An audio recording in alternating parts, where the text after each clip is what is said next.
Join up, join up, join up. What we on? What we on? What we doing? What we doing? What we doing? How we feeling? We back. We back. We back. Hey, this is my first time doing the live on the Go Yard. My first time on the Stream Yard. So y'all gonna have to bear with me. I gotta get my chat pulled up. Going live on X right now too. I need to make sure I'm popping over there. See what we doing, bro. See what we doing for real. How everybody feeling? What up? What up? What up? How everybody feeling? I got some stuff to get on my off my chest tonight. I'm not gonna lie to y'all. I'll start off by saying this. I'll start off by saying this. And I don't want y'all to paint me because you know what? Oftentimes when I like move the chains because I get to like create my own narrative. Oftentimes when I get with my co-host, when I get with my producer, they like painting this narrative of JJ being this, angry old man that when things are going right, it's never good enough. They like, it's one of them situations. It's one of them situations. I don't want y'all to think that of me because that's not the case at all. But I will say this. I will say this. I'm gonna go in. We're gonna get out, and then we're gonna move on with the show. I loved, I loved what I saw yesterday from the first team offense. Oh, matter of fact, let me pull my hat up a little bit so I can make sure y'all see my eyes when I say this. I don't need my eyes being blocked out. I don't need my face dark, nothing. I need y'all to look me right in my eyes. So let me get the hat right. Make sure the ring light hit right. Love what I saw from the first team offense yesterday. I've been telling y'all all throughout the summer. Everybody complaining about the deep shots. Everybody complaining about this, about that. Dave Canales even received some what's the word? Some backlash, I guess you can say, from a couple of people via Twitter that I saw about his play calling in the first preseason game. I tried to tell y'all to just relax, don't overreact to anything you see, etc., etc., etc. That showed itself yesterday. That's what I'll say to start, right? Now, number two, I went into spaces. Now, a couple of y'all watching, y'all were in the spaces yesterday too, hosted by Sheena, hosted by Carolina Blitz with Vashti, etc. Y'all were in the spaces, so y'all know kind of where my stance is on this. But I want to know, and I want y'all to go ahead and drop it in the comments, drop it in the live chat. I want to know what yesterday did for y'all because listen, it looked good. It was great to see Bryce Young operate the offense the way he did at the level that he did. It was great to see guys get involved, Jordan Matthews, Terrace Marshall, etc. Adam Thielen, Deontay Johnson had the big reception on the fourth down conversion. But I want to know what it did for y'all because y'all were so like pressed. My co-host is my co-host is in this group. A lot of y'all on Twitter is in this group. I want to know what it did for you guys because for me it's just like maybe and you know what? And this is where I will shoot y'all bail. This is where I will say I'm a bit jaded because maybe me being at camp and me being able to see the team every day and kind of see the progress of what has gone on over the summer, maybe I'm jaded. Maybe that's made me jaded. But I still maintain the stance that the reason why y'all wanted to see this offense so bad is simply based on the fact that y'all wanted to be selfish and y'all wanted to see what things look like, which has absolutely no benefit to the Carolina Panthers at all. Nothing at all is going to change. The offense is still going to start off slow when we come out week one. I'm going to go ahead and tell y'all right now. If y'all think that's not the case, then I hate to tell you, but you're sadly mistaken because the offense is going to start off slow week one. Understand that yesterday the first team offense was going and listen, I know and I know how this is going to get clipped up. I know how y'all are going to be talking in the chat. I ain't pulled the chat up yet because I wanted to get my stuff off real quick and then I'm going to see what y'all talking about. But I already know. I already have a feeling. I know how it's going to get clipped. I know how it's going to look. But understand, like, because last year we drank the Kool-Aid, like my boy Dunk says, we drank the Kool-Aid too much. We got too gassed up off of the quote-unquote all-star coaching staff. We got too gassed up with Bryce Young coming in as the first overall pick and Scott Fitterer telling us all we needed to do was drop in the quarterback. All of these things contributed to the expectations of what this fan base had or the expectations that this fan base had for this team last year. And I unfortunately see already in rapping, because this is just the intro, but I want to get this off my chest. I unfortunately see a lot of similarities within the fan base already. Already, I see people starting to slowly come around. And like I said in the spaces yesterday, now I'm a diehard Carolina Panther fan. If y'all don't know me, I'm JJ. This is Move to Change. Do a podcast with my co-host Terrence, my producer Tavian, my content manager Dylan Rice. Y'all see him pop up in the live chat. Shout out to all of them. I said already in the live chat yesterday that this team is going to win anywhere between 6 to 9 ball games. I said that at the beginning of the summer, and I've maintained the same stance. Now, I see a lot of people getting their head gassed up talking division title.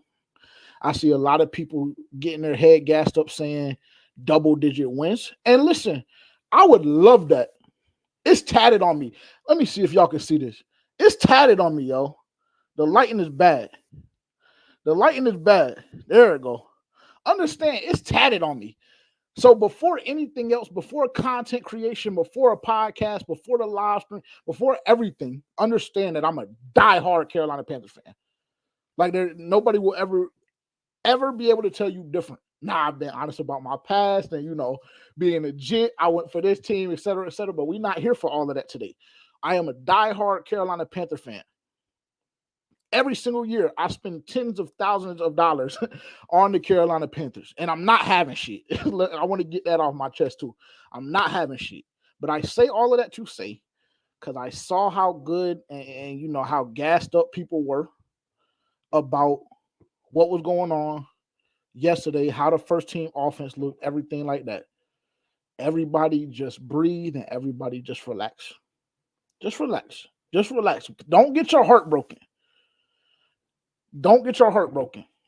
Because last year, I will tell y'all, I went on my podcast and I was talking hot shit. For sure. I was talking hot shit. I was taking bets left and right. I was telling everybody, yeah, we got 10 games in us, and whoever want to do something, we can do it. Do not get gassed up, because I don't want y'all to end up like JJ. What they say? What they say? I want you to learn from my mistakes. I want you to learn from my mistakes. I loved what I saw yesterday from the offense. Installation is over, according to Dave Canales, and we were able to see the execution. And I will add at this as well. We saw the execution, and we were down 2 starting offensive linemen. Actually, 3. Excuse me. I don't know. Correct me if I'm wrong. Like I said, I'm about to hop in the chat in a second. Correct me if I'm wrong. Robert Hunt didn't play. I know for a fact Corbett didn't play.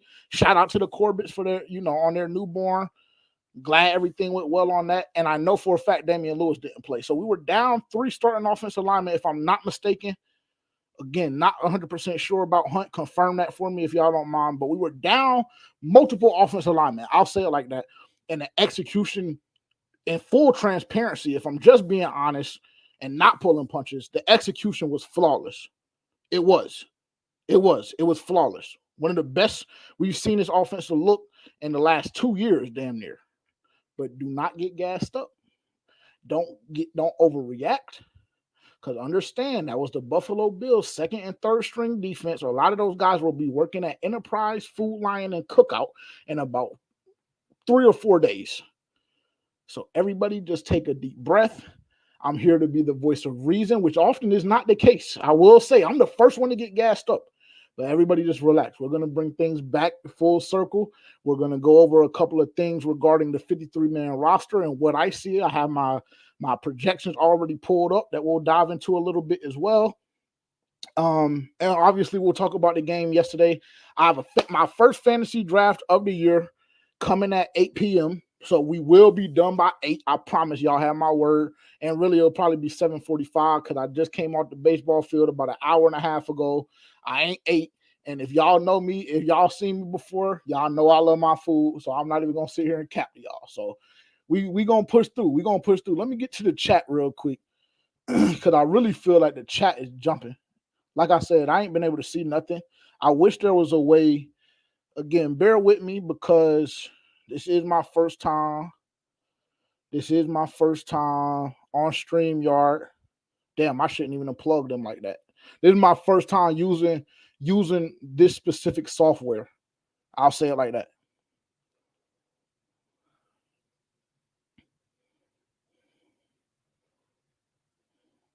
What up? What up? What up? What up, everybody in the chat? Look, we're going to go through a couple of housekeeping items real quick, too. Again, I am JJ. This is Move the Chains. I host a podcast with my co-host, Terrence, with my producer, Tavian. We host a podcast called For Panthers Fans Only. If you guys are new here, thank you so much for being here. Like, comment, subscribe. I know a lot of you guys are over on Twitter watching right now. You guys probably saw multiple of our videos throughout training camp. With a couple of the fights, a couple of the one-on-one matchups, etc. We did have the Twitter page jumping with the content on that front. I am part of the face behind For Panthers Fans Only. Again, we do have a full team that supports this and what we do. But this is specifically JJ's show. This is specifically Move the Chains. So welcome, welcome, welcome. If you're new here, again, like, comment, subscribe, share with a friend, tell a friend to tell a friend. Also, if you're new and you have no idea on what's going on right now, for the next 8 days, we will be running an autographed football giveaway. You can go to the description down below. If you click on that, it'll take you right to it. Deontay Johnson, Dave Canales, Bryce Young, Xavier Legette, Shaw Smith-Wade, JT Sanders, all have signed the football that we will be giving away in approximately a week and 2 days. So make sure to go check that out right now. It's very, very easy to enter. All you have to do is type your name and email address. That's going to give you your first entry. Then you're going to subscribe to the YouTube channel. If you do already, it will confirm it on the website that we use, so you don't have to worry about confirmation. You just type your YouTube in. It confirms it on their end. That's going to give you another entry. Twitter, Instagram, Spotify, Apple, etc. All of these platforms, if you follow us and you tap in with us on those platforms, you will get one free entry per app/website that you subscribe to us on. So you have the opportunity to get 6 entries.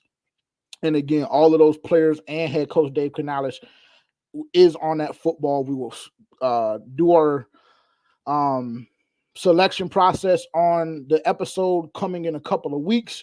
You'll be able to see the way we do it. We'll pull the winner. The winner will have 48 to 72 hours to confirm. If they do not, we will select another winner. I'm just throwing that out there right now because we had to do that last giveaway. We did a rookie jersey giveaway. We had somebody win. Tried to email them because that was the only information they gave us. And unfortunately, they didn't claim their prize. So we moved on. I think, young bull ended up getting it. So shout out to him. And yeah, let me see. Let me get to the chat, man. Let me get to the chat. If you're watching on a replay, thank you again so much for being here. Like, comment, subscribe. Make sure to comment. Make sure to interact. If I say something off the wall and crazy, look, I'm the argumentative type. I ain't gonna hold you. So we can get into it in the comments.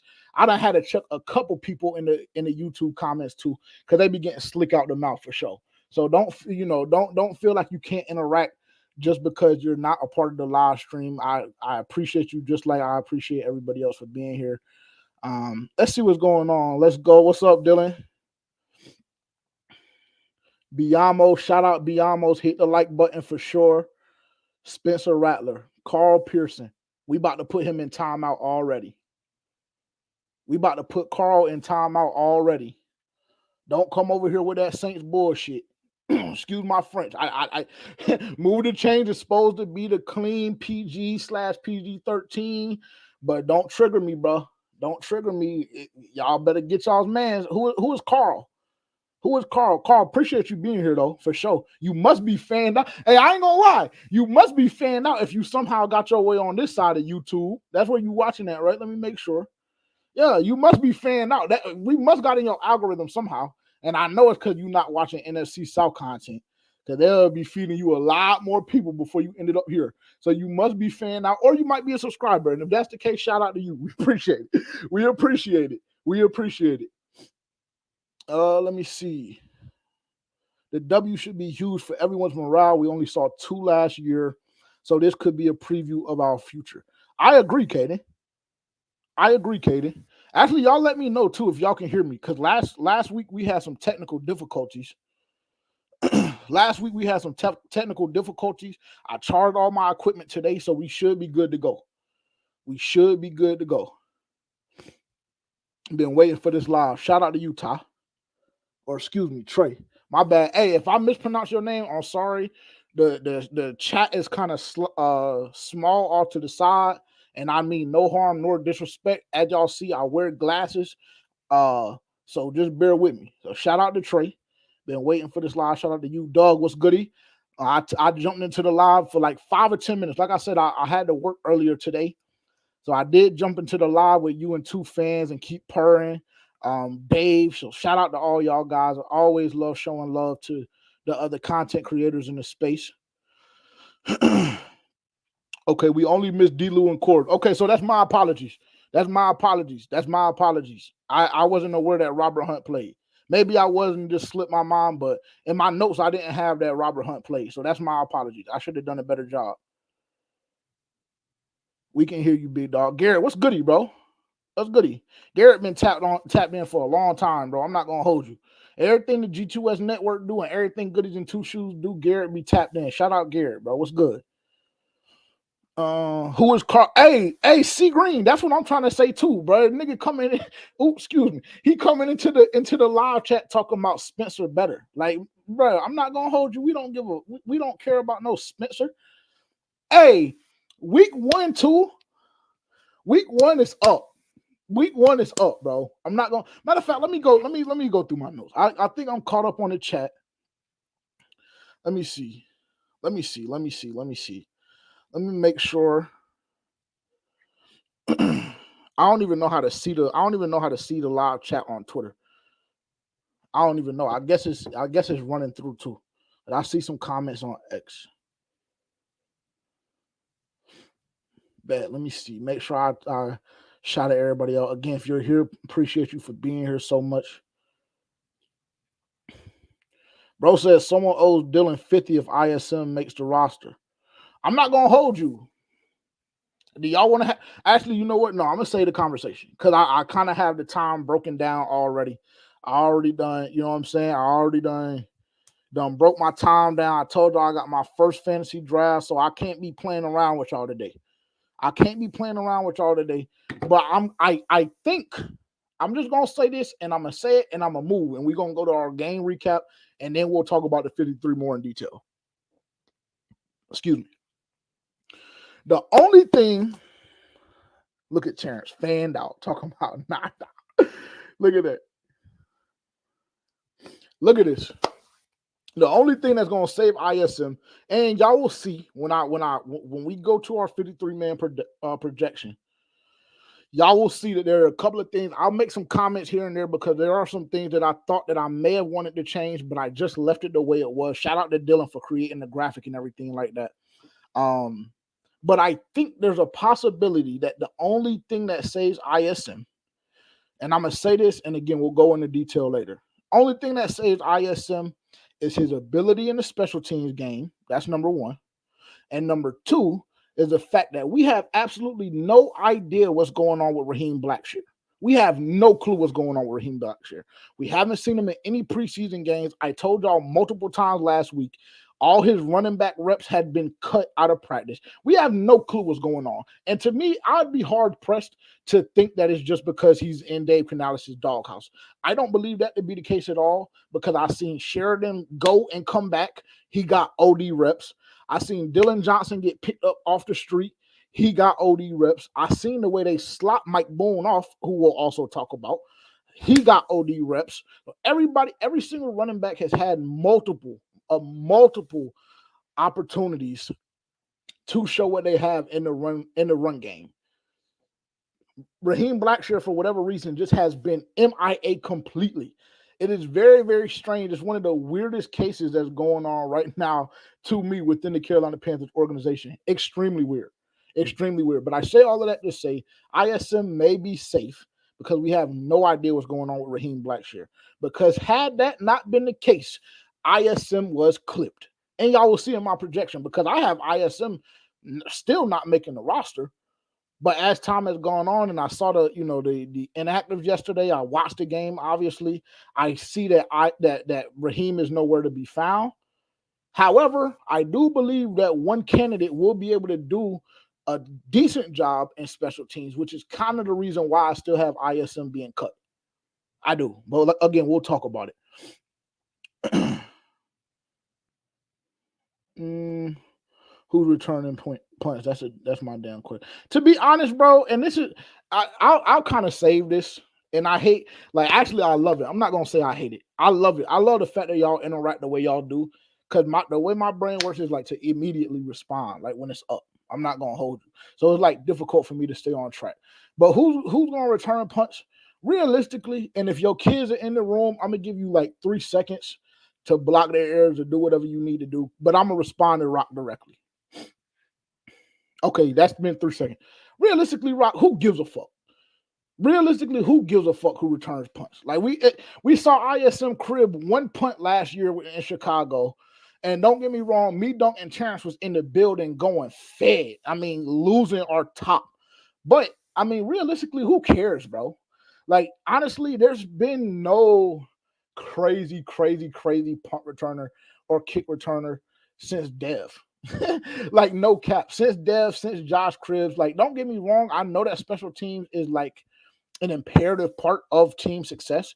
I know that the way you win ball games is like all three phases of the game. Don't get me wrong. I don't want my message to get misconstrued on that front. But bro, I just feel like you can throw back there whoever you want, and like they're gonna do a decent job. Like shit, I don't care if you throw somebody back there and all they do is fair catch the whole time.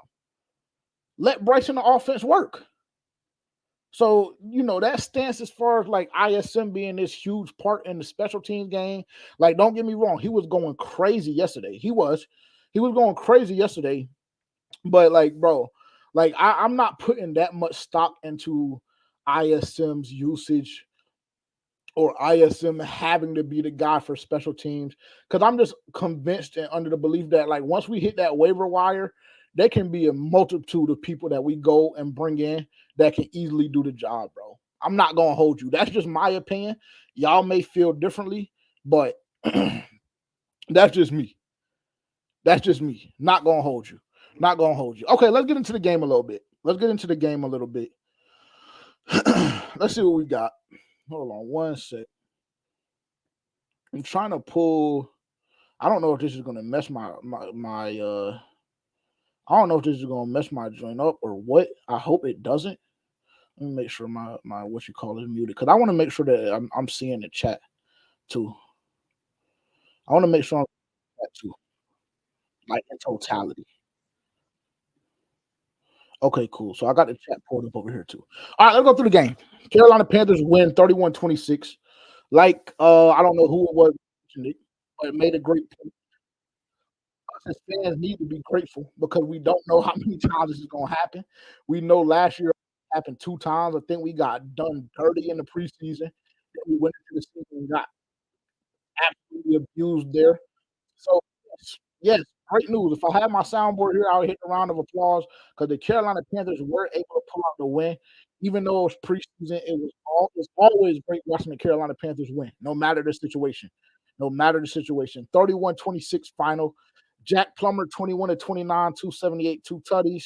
Bryce Young, 6 of 8, 70 yards, one tutty. Sheridan, 35 yards on 13 carries, 2.7 yards. Mike Boone, 4 carries for 20 yards, two balls, 3 carries for 15 yards. And then y'all's boy Miles Sanders, 3 yards, or excuse me, 3 attempts for 6 yards. Shout out Miles Sanders. I ain't gonna do that. I ain't gonna do Miles Sanders like that. My bad, twin. My bad, twin. Um, Coker, 3 catches, 55 yards in the tutty. TMJ, 3 catches, 39 yards in the tutty. Who else stood out? Jordan Matthews, 3 catches, 21 yards in the tutty. Adam Thielen had the one for 21. Deontay had the one for 17. Jacob Hollister had 2 for 14. Our rookie had 1 of 13, JT Sanders. And then the other rookie, XL, who we're going to have a conversation about as well, because I see a lot of y'all's head up on XL. And I mean, no disrespect at all. I mean, no disrespect at all. Don't clip me out of context. If you clip me, make sure that you say or make sure that you add. I mean, no disrespect at all. But XL right now is not what y'all think he is. He's not. And I understand the injury. You know what I'm saying? I understand like he is an older guy, but we understand that he is going to take some time to do. Well, right now at this very second, XL is not the guy that y'all think he is. And y'all are gonna think I'm crazy, but Imma still say it because I'm just extremely outspoken, and I know a lot of y'all come here to argue with me, and a lot of y'all come here to hear the crazy shit that I gotta say, because some of y'all don't wanna say it, you know what I'm saying? So Imma say it either way. But let's just say hypothetically, and, I might get crucified for this, but Imma still say it because it's really what I believe. Let's just say hypothetically, Carolina Panthers bring 6 on their 53-man, which I believe I have 6. I'm not sure if I have 6 or 7, but let's just hypothetically they bring 6. For me, based on what I've seen this entire camp, based on what I've seen this entire camp as well as preseason, Xavier Legette would be wide receiver 6. And that may not be breaking news. Like, that really may not be as crazy as I think.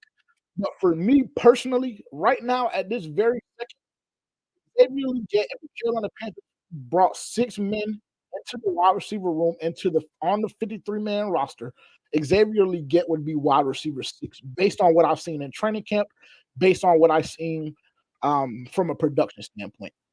He would be wide receiver 6 because TMJ has had a better camp than him. Thielen has had a better camp. DJ has had a better camp. Mingo has had a better camp. David Moore has had a better camp. I'm hard pressed right now to say that ISM didn't have a better because ISM, there were a couple of days ISM was popping.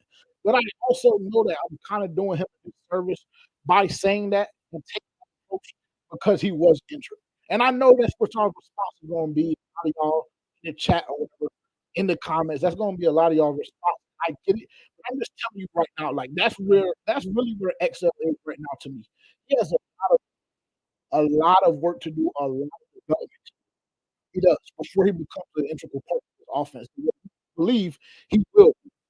But fortunately enough for XL, he won't be thrusted into a position the way Jonathan Mingo was last year, where we automatically off rip because we got Thielen and we got Jonathan.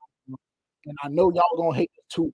We're gonna have TMJ as well unless they decide to trade him. But again, we'll talk about that in the 53-minute projections. Let's see who else. Pinero, another strange case, bro. I'm not gonna hold you. Like Eddie Pinero really pisses me off, dog. Pinero really pisses me off. He really does. He really does, bro. And I know some of y'all love him. A lot of y'all hate him like me, but Eddie Pinero pisses me off, bro. I believe Eddie Pinero right now thinks that he is in a position to make the Carolina Panthers his hostage. And unfortunately, bro, that's not what it is. Like all these big contracts that you see them getting, you not getting that, twin. I'm not gonna hold you, Eddie. You not getting that, bro. You not getting that bread that you think you're gonna get. Now, will we pay you 2.3, 2.7? You know what I'm saying? Some slight shit. Yes, we'll get it here, man. We'll break you off. You know what I'm saying? You do what you need to do.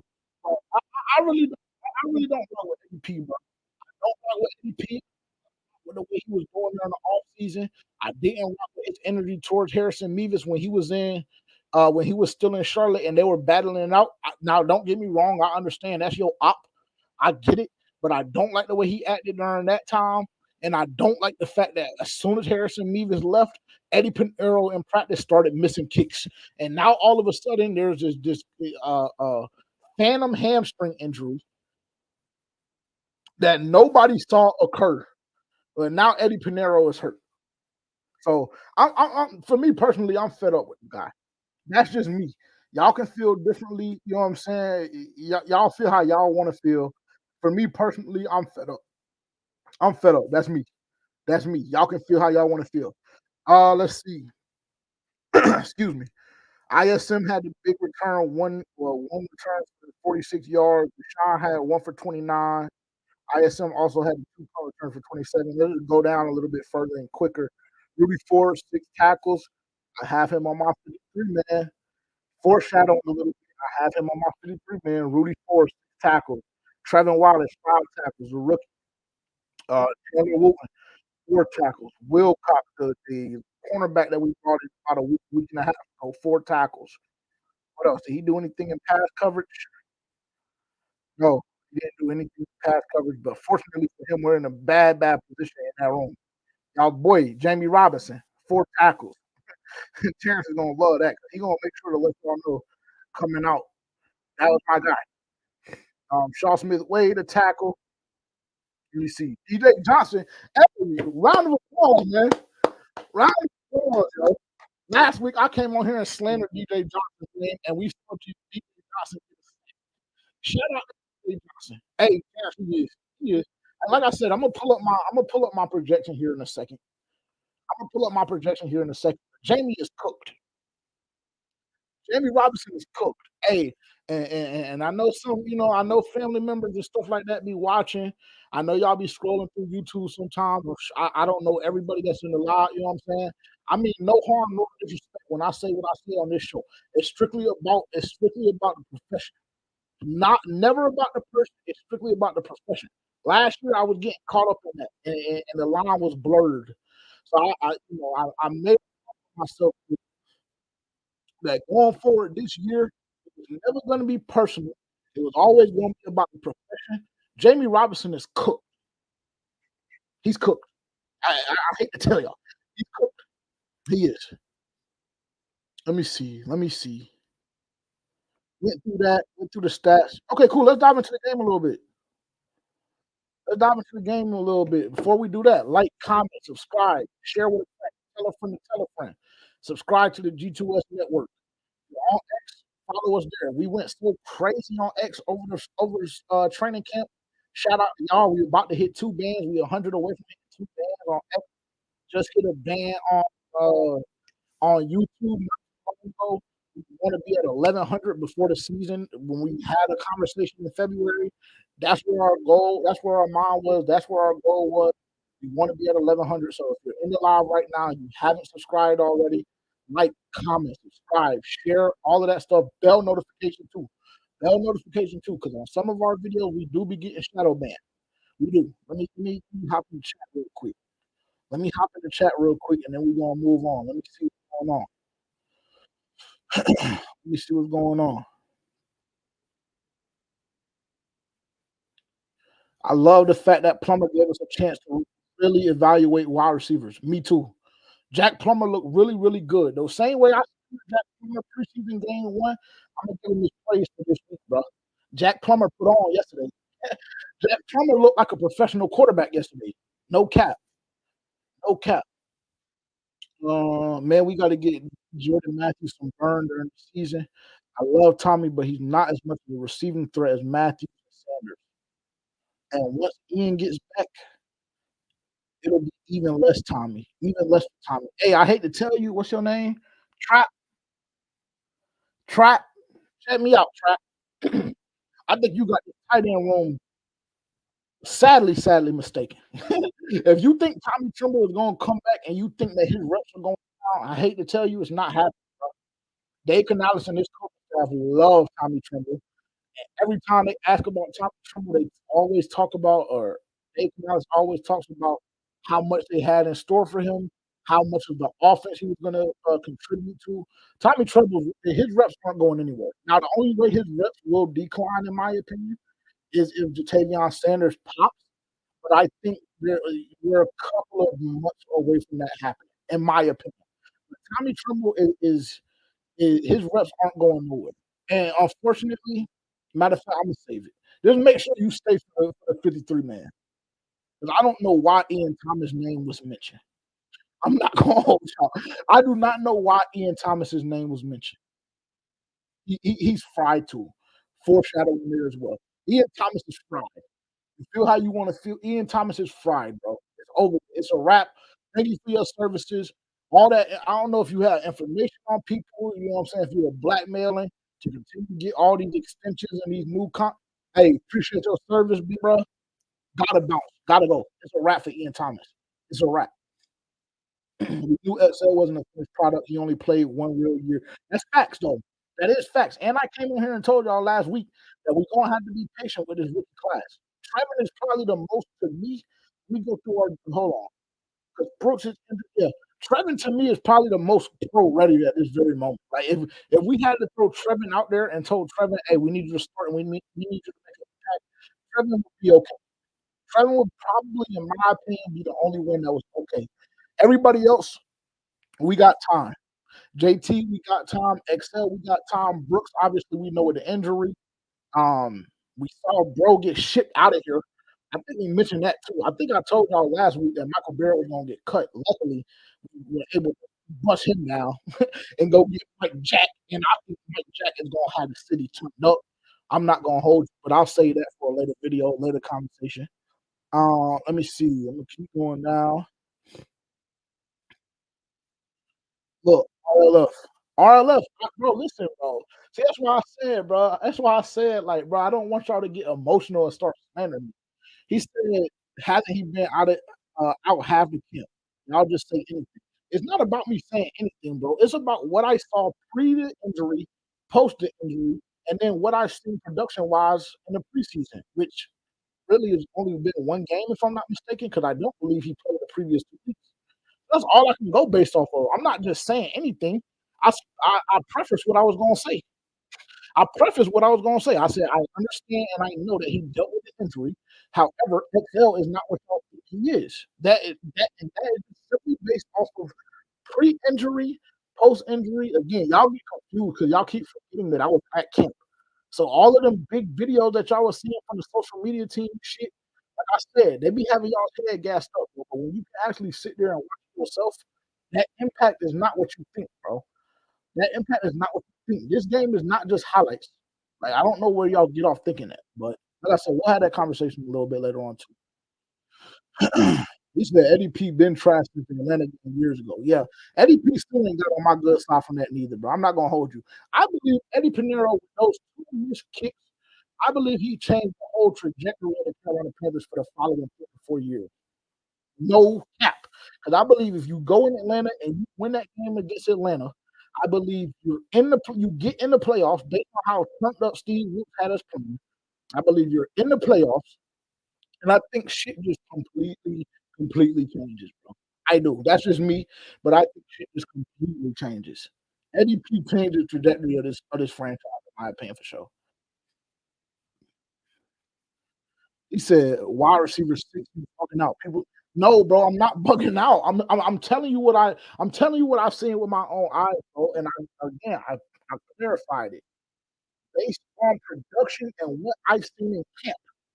David Moore, there was a stretch of camp where David Moore for like a week and a half was scoring multiple touchdowns a day on any unit because you got to think, yo, this coaching staff they do a good thing with plugging in twos and threes with ones, whether it be offense, defense, whatever the case. No matter who he was going against, no matter what the situation was, there was a week to a week and a half where every single day David Moore was making plays. So you can be mad at me if you want for saying XL would be for me, in my opinion, would be wide receiver 6. You can be mad if you want, but I'm just telling you right now, who is the most ready to go get money right now? Y'all want win. Hey, like I said, y'all got gassed up from the win yesterday and the win first team offense, right? And y'all, you know what I'm saying? I done seen a couple of y'all start clowning us. So if you want wins, I'm just telling you. I'm not saying that XL can't go out onto the field and impact the game in a positive way. I'm not saying that at all. But I'm just telling you, the one that's ready right now, the ones that are ready right now, if we rolling the wide receivers out, y'all are telling me who's going to be ready right now, who's going to be ready to give us wins right now. It's going to be that list that I just told you, the way I had to list it off. And we'll go into more detail for the projection. Let me see. Eddie P. and Ian Thomas can bounce if you ask me. Yeah, for sure. For sure. For me too.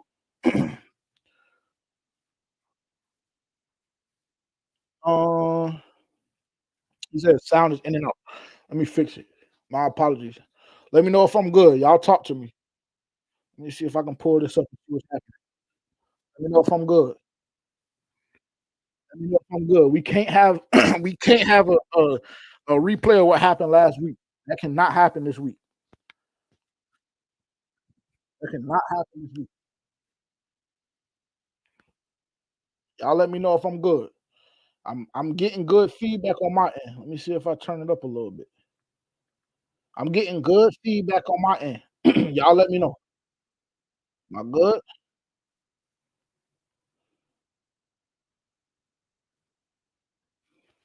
Let me know. How my sound sounding? I'm good. I sound better. I sound better. I be losing content, bro, from that. No cap. I sound better now or what? Okay, bet. See, and then then folks get to talking crazy. See. All right, bet. So what I want to know what stood out to y'all the most. Oh, I'm gonna say this too, since we diving into our our game recap yesterday. I know, I think I heard in the press conference. I don't know if it was Dave. I don't know. I can't remember where I heard it from.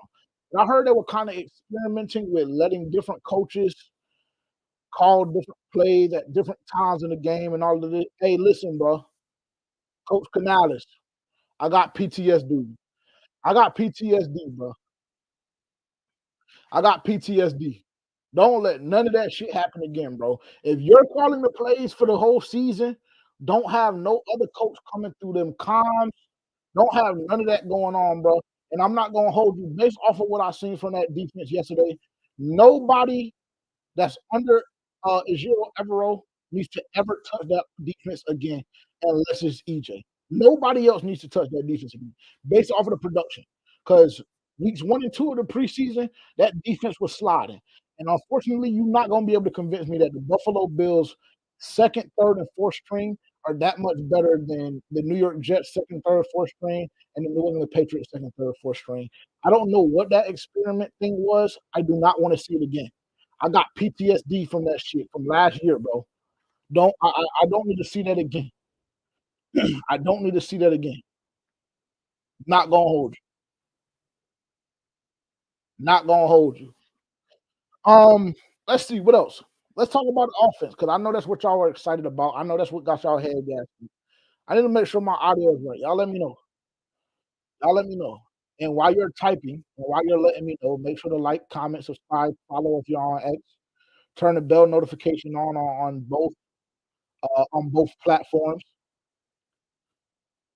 Turn the bell notification on both platforms. Let me know what's going on. Let me know what's going on. I think we good. I think we good. I think we good. Um, the offense looks sharp, bro. The offense looks sharp. Um, Bryce Young looked sharp. He looked as though he had a good feel for the offense and what Dave Canales has installed over the past 5, 6, 7 weeks. Um, Wide receivers and weapons winning. It's something I told y'all that we no longer had to worry about was the weapons that we had on this roster. Bryce Young was not going to be able to use that excuse anymore if we didn't have weapons because to me that is not the case. I believe we have a plethora of weapons, and I believe we have a room full of guys, whether we're talking about wide receiver or tight end, that will be able to produce on behalf of Bryce Young and the Carolina Panthers offense. That being said, all of the weapons that I saw yesterday produced and they did their job. Like I said, this offense to me, I love it. And if that's vanilla, let me comment on this too. If that is vanilla, mind you, I've been looking at this offense for the duration of camp. If that's vanilla, boy, I can't wait to see what Dave Canales has in store for us this season. Because if that's vanilla and that first team offense grasps it that well and executes it that well, oh, I cannot wait. Oh, I think it's gonna be a show. I think it's gonna be a show. I do. If that's vanilla, what we saw yesterday, if that's vanilla, I think we're in for a treat. I really do. I really do. Um, Everything was just with the first team offense, and again, like I came on here and said, nobody overreact, nobody do this and that. For me personally, like if I learned or gained anything from yesterday, it was that the fact that what I when I came on here like 2 or 3 weeks ago and told y'all Bryce Young looked insane. Excuse me. And then I said it again against the Jets. Like that was just proven yesterday. Now, I really do believe and think and feel as though Bryce Young is going to take a step. Not going to hold you. I really do, and I think it's going to be a significant step. I'm thinking damn near, and I'm gonna go ahead and go on record and say this. No facts, facts. I'm gonna go ahead and say this on record too. Already, I think that Bryce Young will be in the running for most improved player this year.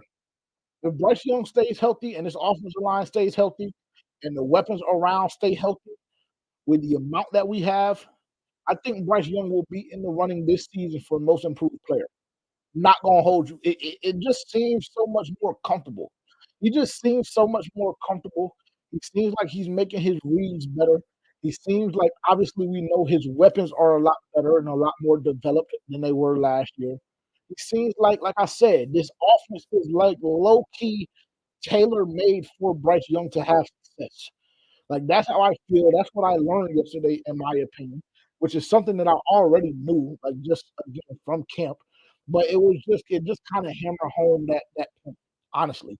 But other than that, I'm not getting gassed up. I'm not doing any of that stuff because I just can't begin to add wins to our projection, like based off of our ones going up against threes. And they're gonna be doing what I'm doing in a couple weeks. Sales. Sales. You know what I'm saying? Tech sales. Working at Best Buy, you know what I'm saying? Working at Cookout, shit like that. Like, I just can't, you know what I'm saying? I just can't, bro. I just won't allow myself to get finessed like I did last year again. I'm just not doing it. He does have more zip. He has more zip, and like I said, he's making those decisions faster. And when you have those two things going hand in hand, it looks elite, bro. It looks elite. And y'all can slander me if y'all want, because like I said on FPFO this past week, I was the conductor of the Bryce Young hate train last season. Not gonna hold you. That's something that I will never, ever, ever in life run from. Last season, I was the conductor of the Bryce Young hate train. But this season, based on what I've seen over the summer, different energy, different energy. And then I got Carl coming in here wanting to talk about Spencer Rattler. Do I even need to say anymore? You know what I'm saying? With all due respect. With all due respect, Carl. Let me see. Let me see. I just want to make sure and make sure that y'all got y'all's fix. Because my co-host was on FPFO last week, damn near crying, you know, talking about Kansas City doing this, doing that.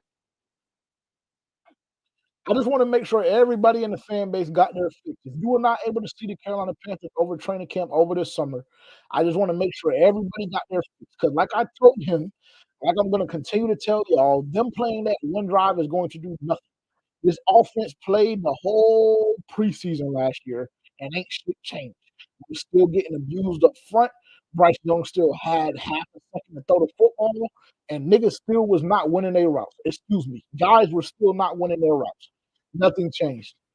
Nothing changed. So, that whole putting that much stock and he talking about, man, what they can go watch it, bro. Like I don't want them to think that I just be lying on your top. They can just click right now, go to G2's network, click on Four Panther Fans Only the playlist, and just click play on the episode that we launched Wednesday, and y'all can see what I'm talking about. He was about damn near crying. Talking about Bryce this and that, talking about Pat Mahomes making behind the back passes, and if that's what the standard is, and that needs to be. Hey, look, man, I'm just trying to tell y'all, just relax, bro. Just relax and breathe. Just relax and breathe. Let me see. He probably on my top. It's about chemistry. Bro, it's about chemistry, and that's fine. But my whole thing is like, and Ricky, and I will say, Ricky made a valid point yesterday in the spaces, but like, I'm still maintaining my stance, bro. That one drive is not going to change anything. It's not going to change anything. And I saw the chemistry. Ernie Pryor, he was like, "Yeah, I agree with you." I don't know if I said that. I don't know if I said that. I said that I understand your position, but I don't know if I ever said I agree with you because I maintained my stance the whole time that I didn't feel like the starter should play, and I believe that y'all fans, including yourself, I believe that the only reason why y'all wanted to see this offense was for selfish purposes. That was the only reason. Yesterday, that one drive from Bryce Young in the offense did absolutely nothing for them at all, in my opinion. In my opinion, last night, yesterday, whatever you want to say, did absolutely nothing for Bryce Young and this offense at all. They were going up against threes and they were in for one drive. We want to talk about chemistry, but Damian Lewis and Austin Corbett weren't even there. Like, you see what I'm saying? They weren't even there. So it's just like, bro, what are we doing this for? What are we doing this for? And I know, like I said, I know y'all were excited. I know y'all were excited. And I get it. I respect it. I understand. But like also, if it's you being selfish, if it's you being selfish, admit it's you being selfish. Like that's all I want. That's the only thing I ask from the fan base that is fully pressed and that was fully pressed to see the starters during this last preseason game. Just admit to yourself. You don't have to admit to me. Just admit to yourself that it was for selfish reason. That it was for selfish reasoning. That's all you need to do.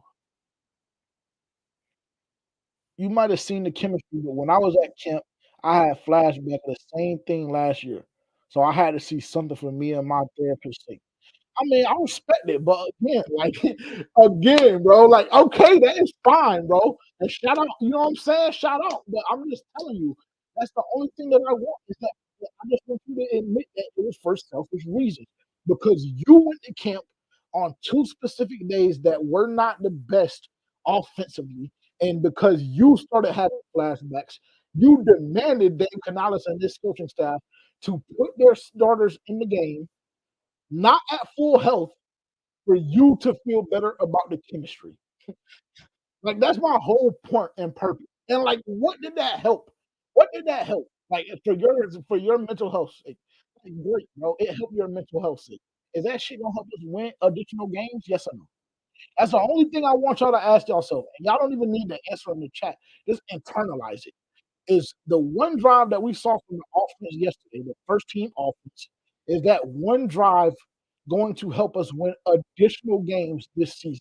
The answer is simply no. The answer is simply no. And if you feel differently, then I would encourage you to just search your soul internally and figure out why you think that way. It's almost borderline like narcissism. I'm not gonna hold you, but you know what I'm saying. I'm no therapist. I'm no psychiatrist or nothing like that. So I won't call it that. I'm just telling you that's what it comes off to for me personally. By simulating the closest thing to the game. Bro, they were doing the same shit in the Jets joint practice, bro. I'm that excuse to me is played out. It's played out. When the game started. We never saw the disco run packaging game. No, that's facts.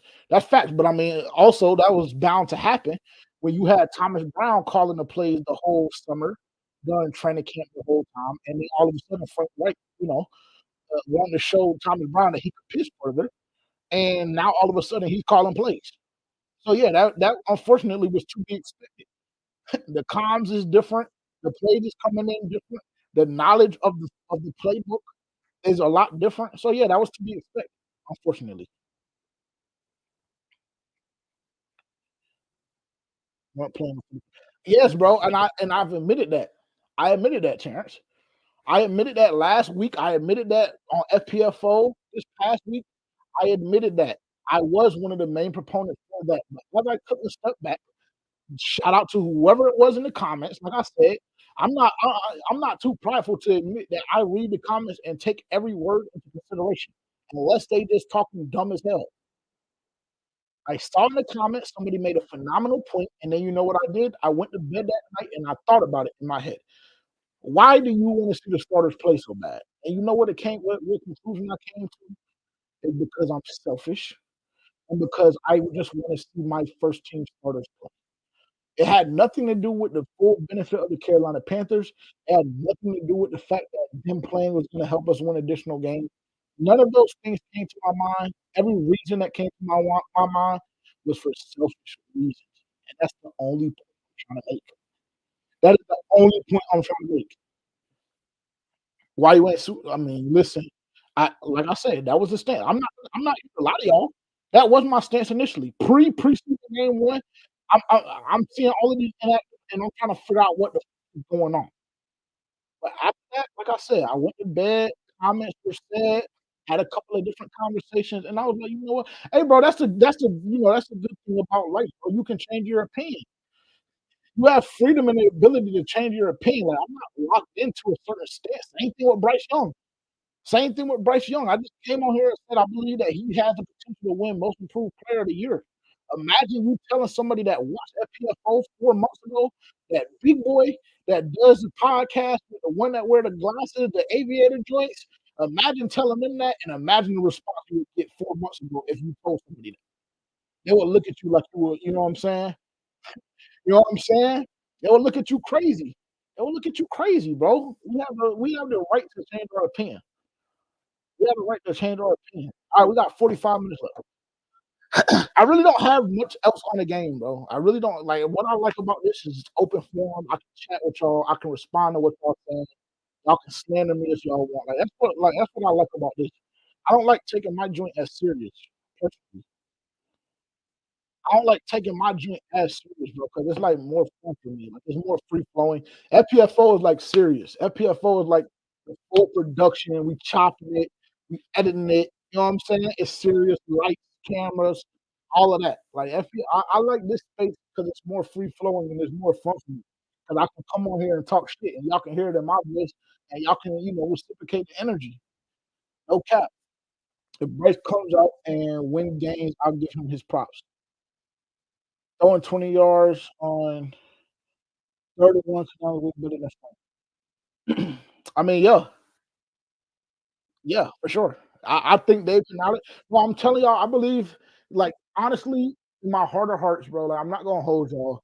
I really, really, really believe that Dave Canales and his uh, ideology on offense, like literally, is tailor made for Bryce Young to be successful. Like I really believe that, which would like make me have to go a step further and say damn near that Dave Tepper like low key made the right decision and low key knew what he was doing. Where like a couple months ago I was slandering it just because like Dave Canales is the fucking excuse me, the offensive coordinator for the Tampa Bay Buccaneers and had no other head coaching job interviews, but somehow, some way, like we have to be the team that does that. And we saw the same exact thing happen with Frank Wright last year. He had no interviews at all. Now all of a sudden he's the head coach and we win 2 games. But all of that being said, I don't believe the situation will be the same with Dave Canales. I believe this offense is tailor made for Bryce Young to be successful. I love the way that they move him around. I love the way that they move the pocket around. I love the way that they have multiple crossing routes for multiple different targets to win and get open. If y'all go and watch the film, bro, like I would almost say that like yesterday, if you go watch the full preseason game, no matter what weapon was out there, I'm almost under the belief that we won more routes yesterday and more guys were open yesterday alone than the whole season last year. Like no cap. Like no cap. If you go back and you watch the all 22, you can DM me. I'll even give you my info for y'all to turn in the NFL plus premium if y'all want. You know what I'm saying? Y'all can DM me and I'll give you the info. No cap. You go watch last night and yesterday and what happened from the wide receiver standpoint and the way this offense is designed. I believe that we had more open receivers yesterday than the whole entire season last year. No cap. No cap. Yeah, nothing appreciate it. What's his name? String Bean Poppy. Shout out String Bean Poppy. Appreciate it, twin. Because if my co-host, if I leave it to my co-host, bro, he gonna slander me and slaughter me, bro, and try and make me feel like I'm crazy for changing my opinion, bro. You know what I'm saying? I don't even have the leeway and the freedom to change my opinion, bro. Shit's so crazy. Not gonna hold you. It's so crazy. It's so crazy. Let me see. Let me get caught up. Let me get caught up. Tepper did hire that agency. I mean, yeah, they hired the agency, but like I don't know how much work the agency really did. I'm not gonna hold you. I don't know how much the agency really did in that head coach search. Like no cap.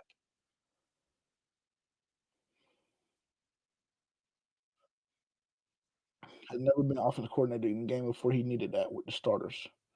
I mean, I guess this offense made for Plummer. Hey, Roadmaster, bro, please. I don't like putting people out. You know what I'm saying? I'm not up here just to be a dictator and to put people in timeout. Come on, bro. Come on, bro. Like honestly, before yesterday, I like Jack Plummer was about to be a fool lion, bro. I'm not gonna lie. Like yesterday, Jack Plummer saved his NFL career, bro. No cap. Like stop it. Stop it. Boys look good. They did look good yesterday. I'm not gonna hold you. You think SL will get a good amount of touches week 1. Bloody, I don't know if you came in late, but I'll touch on it again real quick. Should we just go ahead and go to the should we just go ahead and go to the 53 projection? Appreciate that, bro. Appreciate it, Carter. What's goody? What's goody, Carter? Appreciate it, man. We done changed a little bit. You feel me? We done blurred the background. The light is coming a little more direct. The HD camera is popping. We changed a little bit this week, man. We had to upgrade a little bit. We had to upgrade a little bit. It's nothing crazy, but it's a little, you know. Let me see.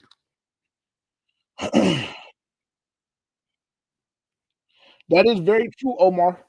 That is very true. Jack did develop a significant amount over the first 3 preseason games. I'm not gonna hold you, bro. I'm not gonna hold you because I was calling for Jack Plummer's head after preseason week, man. Can't cap about that at all. I cannot cap about that at all. Okay, bloody, you here now. Shout out to you. And I'm not even gonna say nothing. I appreciate you for tuning in and clicking. I said earlier that right now, and I don't want to give much context because I don't want to circle back and I don't want to, you know what I'm saying? The people that's been here the whole time, like we're gonna move on with the content. But I said earlier that Xavier get to me is wide receiver 6 right now. If I said hypothetically, if the Carolina Panthers do decide to keep 6 wide receivers on their roster, to me right now at this very second, wide receiver 6 would be Xavier Leggett. And I got slaughtered, of course. I got slandered, which is nothing new. Fortunately enough, like I'm used to it. Fortunately enough, I'm used to it. But that's my God honest opinion. I don't know how many touches, but I will offer that. I will say that I know for a fact, just based on what I saw in training camp, I do know that there are multiple ways that the Carolina Panthers coaching staff schedule and plan to get the ball in Xavier Leggett's hands. There are multiple ways the Carolina Panthers coaching staff schedule and plan to get the ball in Xavier Leggett's hands. And a lot of those, from what I saw, won't necessarily be just passes, won't necessarily be just route running and him winning. No, in multiple ways. Talking jet sweeps, I'm talking pop plays, I'm talking pop screen, bubble screen, quick slants, talking, you know what I'm saying? It's some creativity in that offense. It's some creativity in that offense. So in that regard, like I do believe that XL will get his opportunities week 1. I don't know if it'll be a significant amount though. I just don't know if I'm convinced of that yet, just because I have him where I have him. I have him where I have him. Like he offers, don't and again, don't get me misconstrued in this, bro. He offers a different type dynamic. He offers a different wide receiver style of play than a lot of the guys on the roster. He does. But I'm just telling y'all based on production, that's where I have him. That's where I have him. And you have the right to feel differently. Like, you know what I'm saying? Like, I'm not telling y'all have to feel this way. I'm just up here and pop my shit a little bit. That's it. Y'all don't gotta feel this way. Y'all don't gotta feel the way I feel. Y'all can feel like I'm crazy if y'all want, but the only thing I'm gonna tell y'all is when that offense starts and the season actually gets going, don't be surprised and don't be upset and don't be mad when you see stuff going on that I told y'all 2, 3, 4, 5, 6 weeks prior was gonna happen. That's the only thing I'm saying. Don't be upset if that happens, bro. Don't be upset. Bro, thank you, bloody. And like I'm telling you, I don't even know if it was Trap or somebody else. If it wasn't Trap, my fault, Trap. I'm not shooting off sprays or nothing. I don't remember who it was, but like he was talking to me like, you know what I'm saying? Like, I'm insane. But like as y'all see right here, I can see him being 6. He hasn't really done anything in preseason. And it's not just preseason because like I said earlier, like it's not just preseason because I was at camp and I know what he was doing in camp. And it was very, very, very, very minimal. If y'all don't remember, after day 1 of camp, Xavier Leggett, like he was extremely down on himself because he was just like, bro, I just did not practice. Like, and I don't know, you know what I'm saying? Paraphrasing obviously what he said, but he was just like, I think it's just a preparation thing, whatever the case is. But like either way, after day 1 of training camp, like Xavier Leggett was not feeling himself at that very moment. And obviously I don't want y'all to take that out of context and make it seem like I'm just gassing shit up because it was 1 practice and it was the first practice, but I'm just telling y'all what he said out of his mouth. Y'all can go watch the interview. Like I don't gotta sit here and lie to y'all. Y'all go watch the interview. Y'all tell me what y'all see. Y'all tell me what y'all see. Let me see. So can't find the people that Bryce don't like them. It'll be XL. They won later. XL to one later. I mean, Roadmaster, I'm not trying to be a dick or a jackass, like, but like ideally, we want XL to be wide receiver one. Is that not the reason why the Carolina Panthers drafted up for his fifth year option to take him in the first round? Did they not have that in the cards? Understanding that, okay, yes, we have Deontay Johnson this year, but we also understand that there's a possibility that he may walk in free agency next year. And there's also a possibility that he just simply isn't a fit that Bryce Young needs for wide receiver one. So do you not think that the Carolina Panthers have taken that into consideration? Do you not think that JJ hasn't taken that into consideration? Like, yeah, we want XL to be wide receiver one. I'm just telling you right now, that's not the case. Like, that's just not the case right now. It's not, though. It's not. Like, the faster y'all understand that and grasp that concept, the better off y'all will be because the expectation will be down. So then he doesn't end up in the doghouse like Jonathan Mingo does when the expectations are through the fucking roof and he hasn't had a fair chance to develop yet. I'm just telling y'all the facts. I'm just telling y'all the facts. All right, let's get into this real quick. Let's get into my projections. Like I said, I don't really have much about yesterday's game. I'm glad that the Carolina Panthers won. I was happy to see the Carolina Panthers win. It's been a significant amount of time since that occurred. It only occurred twice all season. But like I said, any Carolina Panthers win is a good Carolina Panthers win. So shout out to them for that. I will say that defense with EJ not caught, if that was the case, looks significantly worse than it had the previous 2 weeks. And I don't believe that is from a talent standpoint. Excuse me, nor do I believe that that comes from the Bills' third string being that much better than the Patriots. Don't, be- don't believe it. I think EJ is a genius, bro. I'm not gonna hold you. I think EJ is a genius. I think, in my opinion, that Gerald Everett is one of the best defensive coordinators in the NFL. I have him top five. I have him top five. You look at what he did last year. You look at what EJ did last year with what he was given. It was special, bro. It was special. It was special because he had uh, plug and plays in the secondary. He lost his captain on defense. Brian Burns, like, you know what I'm saying? The effort was 100%. It was different. He said, check, check, check. What I'm sounding like. Y'all can hear me or what? Y'all can hear me or what? You know,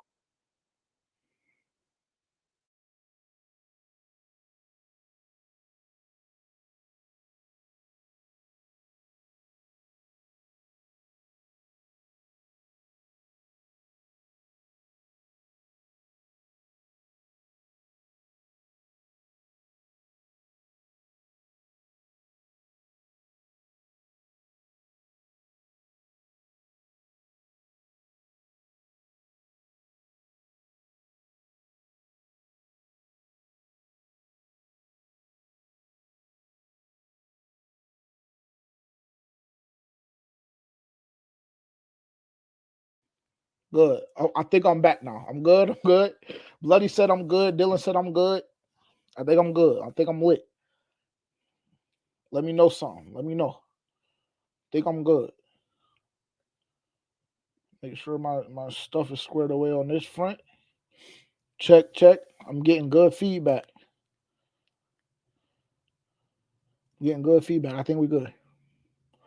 Um, but yeah, that's how I feel about EJ. That's how I feel about EJ. I don't believe that anybody should touch Ejero's Everroll besides EJ. Like no cap, because I don't know. Like I said, I don't even know the name that they mentioned that they said was calling the plays yesterday. But I'm not gonna hold you. He needs to stay in the position that he's in, respectfully. Respectfully, nobody needs to touch this defense except for EJ. Because when EJ is calling it, it looks completely different. And it seemed like guys play a lot harder. Like yesterday, niggas was missing tackles. Excuse, you know what I'm saying? Excuse me. But guys were missing tackles yesterday. Something I hadn't seen all preseason. Guys were playing with little to no effort at times. something I haven't seen all preseason. So like, yeah, I wasn't feeling it. I wasn't feeling it. He hasn't, bloody. And honestly, you shouldn't even like listen, bro. Like, unless you want to interact and unless you want to comment, you really shouldn't even do it, bro. Because like they're not gonna hear it. Like they're not gonna hear it. Like they're just gonna want to like immediately crucify you without thinking critically. That's what's going on. That's what they want. Like that's what they want to do. That's what this fan base loves to do, bro. Loves to jump to conclusions. Love to overreact, and they want to immediately crucify you without thinking critically about a specific situation. What has Xavier Lee get done to deserve wide receiver for like positioning? Like honestly, there are guys right now that are more ready to play in 2 weeks against the New Orleans Saints that will help contribute to a win, more ready than Xavier Lee get. So no, bro, unfortunately, he's not wide receiver 4. Like he's just not. Like, and it's extremely frustrating. It's extremely frustrating to see y'all like just, crucify people or like just continue to slander people's opinion because A, it's not yours, and B, like it's the path less traveled, I guess you could say. Like, no, bro, it's not crazy to think that Xavier Leggett is either wide receiver 5 or 6 if the Carolina Panthers keep 5 or 6 receivers. It's not crazy to think that based off of production. Did he get hurt? Yes, I admitted that already. Yes, it happened. Cool. We're past that point now. What do you want me to say? Pre-injury, he won't on shit. Post-injury, anyways, let's move on because I'm sure the conversation will come up again. No, stop. B, what's his name? B, I'm going to put you in timeout, bro. Stop. I'm sick and tired of this Jalen Coker narrative, too. Move the chains. I was talking about him. I was gassing him up for a couple of days, and then his production went to the ground. Stop. This Jalen Coker narrative needs to die, bro. He's done. It's a wrap. We're gonna try and keep him on practice squad. I don't believe he'll make it. I don't believe that he'll survive waivers and everything like that. I think somebody else will pick him up. But that Jalen Coker narrative needs to die, bro. He needs to die. Because I see a lot of y'all saying that he should make it over TMJ, and I would hate to tell y'all, but like, you know what I'm saying? That would encourage me if y'all were interviewing for a job. That would encourage me to want to do multiple drug tests. If you told me that Terrace Marshall Jr. was lower than Jalen Coker on his depth chart at this very second, that would encourage me to want to drug test you like multiple times. If I was your manager and you were coming in for a job interview trying to get a new position, I would drug test you multiple times if that was one of your questions. Like honestly, let that narrative die, bro. Like no cap. Like that shit is really frustrating. Like and that's what the problem is with Carolina Panthers fans too, bro. Like we get so attached and addicted to mid talent. Like honestly, like you know what I'm saying? Because of a story. Like, and this is something that I said before, because of a story, bro. Like undrafted free agent, he went to like, bro, all of that shit is great, bro. But is he gonna produce? Is he gonna help the Carolina Panthers get wins? No, unfortunately, he's not, bro. He's not. Let's go through this real quick. And this is where I really, really want. T-Money, I follow you on at least one page. Shout out to T-Money. The original Panthers fan podcast. T-Money, I gotta check you out, bro. Panthers content since 2013. Still I feel like I can give my Coker praying for practice squad for sure. Let me see. What's the fan base? Y'all done went to war? What I miss? I didn't know the comments were jumping like this. Oh, talk about Excel. And this is what happens, bro. Like, it'll send the fan base in a frenzy. Like, when the comment, like, if you've been around the team and you've seen what's been going on, like, the common sense decision is to say, listen, when we drop our first depth chart, we're going to have Excel at wide receiver 4, 5, 6 towards the back. So the expectations aren't that high because we know what he's capable of right now. And we know the production that we've been getting from him throughout training camp. So, like, yeah, we're going to put, you know what I'm saying? He's going to be a developmental piece. We know what Excel is going to be able to become and what he'll be able to accomplish. But right now, he's just not there. He's not. Let me present real quick so we can go through this. I would love to hear Keep Pounding. Roscoe, what up? Terrence, what narrative did I start? The Jalen Coker narrative? Did I start the Jalen Coker narrative? I don't believe that's accurate. I don't believe I started that narrative. And even if I did, like, with all due respect, even if I did, because sometimes my memory, sometimes, I'm not gonna hold y'all. Sometimes shit be slipping my mind. But even if I did, like, okay, that phase is over. Like, that phase is over, bro. And now reality is back, and now we understand that Jalen Coker is not that, bro. And I said this too, like, the Carolina Panthers have done some dumbass things over the past 5, 6, 7, 10 years. But if they decide to keep Jalen Coker over Terrace Marshall Jr., that might go on the list as one of the dumbest things in the history of the Carolina Panthers organization.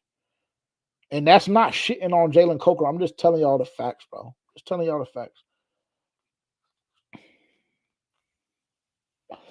I gassed him. I didn't gas him, bro. I was just telling y'all what I told y'all was Jalen Coker wins routes. And I told y'all that he wins routes at a very, very high efficiency.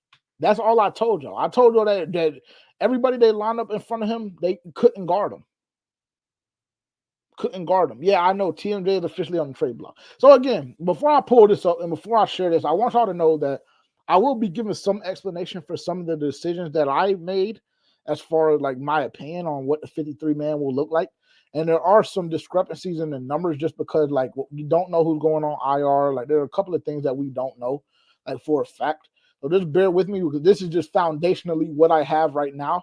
I believe that there are a couple of guys that will be a part of the Carolina Panthers going into the season that aren't in the room right now, because I think that Dan Morgan and this front office is going to play that waiver wire very, very heavy. Excuse me. And I also know that there are a couple of trade pieces with Terrace Marshall Jr. being the main piece within the franchise right now. We know Terrace Marshall Jr. We kind of know the relationship with, Terrace Marshall Jr. and the Carolina Panthers as a whole. At times, it seems like he hasn't wanted to be here.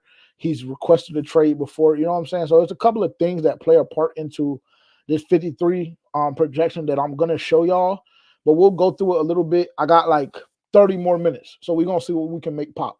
And I do want y'all to react. I do want y'all to comment right now. If you're watching on replay, comment. Tell me what you think. Tell me what you think. If you're in the live stream right now and you're in the live chat, comment. Let me know. Let's have a dialogue about it.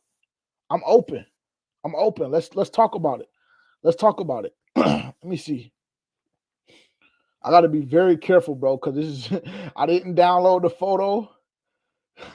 I didn't download the photo. It's on my iCloud, so I got to do a couple checks before I present, because I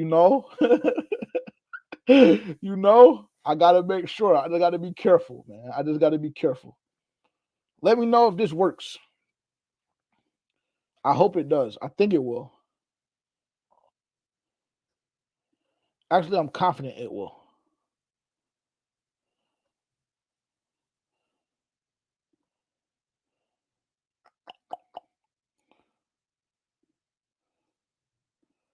Let me know if y'all can see this. Let me know if y'all can see this. I can see it on my end. But let me know if y'all can see this. I want to make sure we're good before I go through it. B almost said, don't do it. Hey, nah, for real, bro. Like, I'm not going to hold you. Like, I had to run like 10 tests on that part of this specifically. Okay, he said we see it. He said we can see it. I think TMJ is more than trade bait. I do too, bro. I do too. Like, and also let me circle back real quick to my game review or my game recap. I have TMJ as the MVP for the game last night.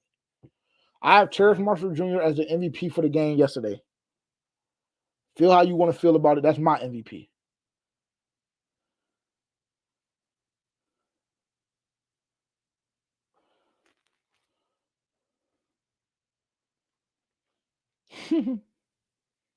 T-Money, you funny, yo. Ian Thomas is not on my 53-man roster. Jack Plummer was my MVP. Hey, I'm not mad at that. Jack Plummer put on yesterday. Let me see if I fold this. Actually, no, let me just do it like this.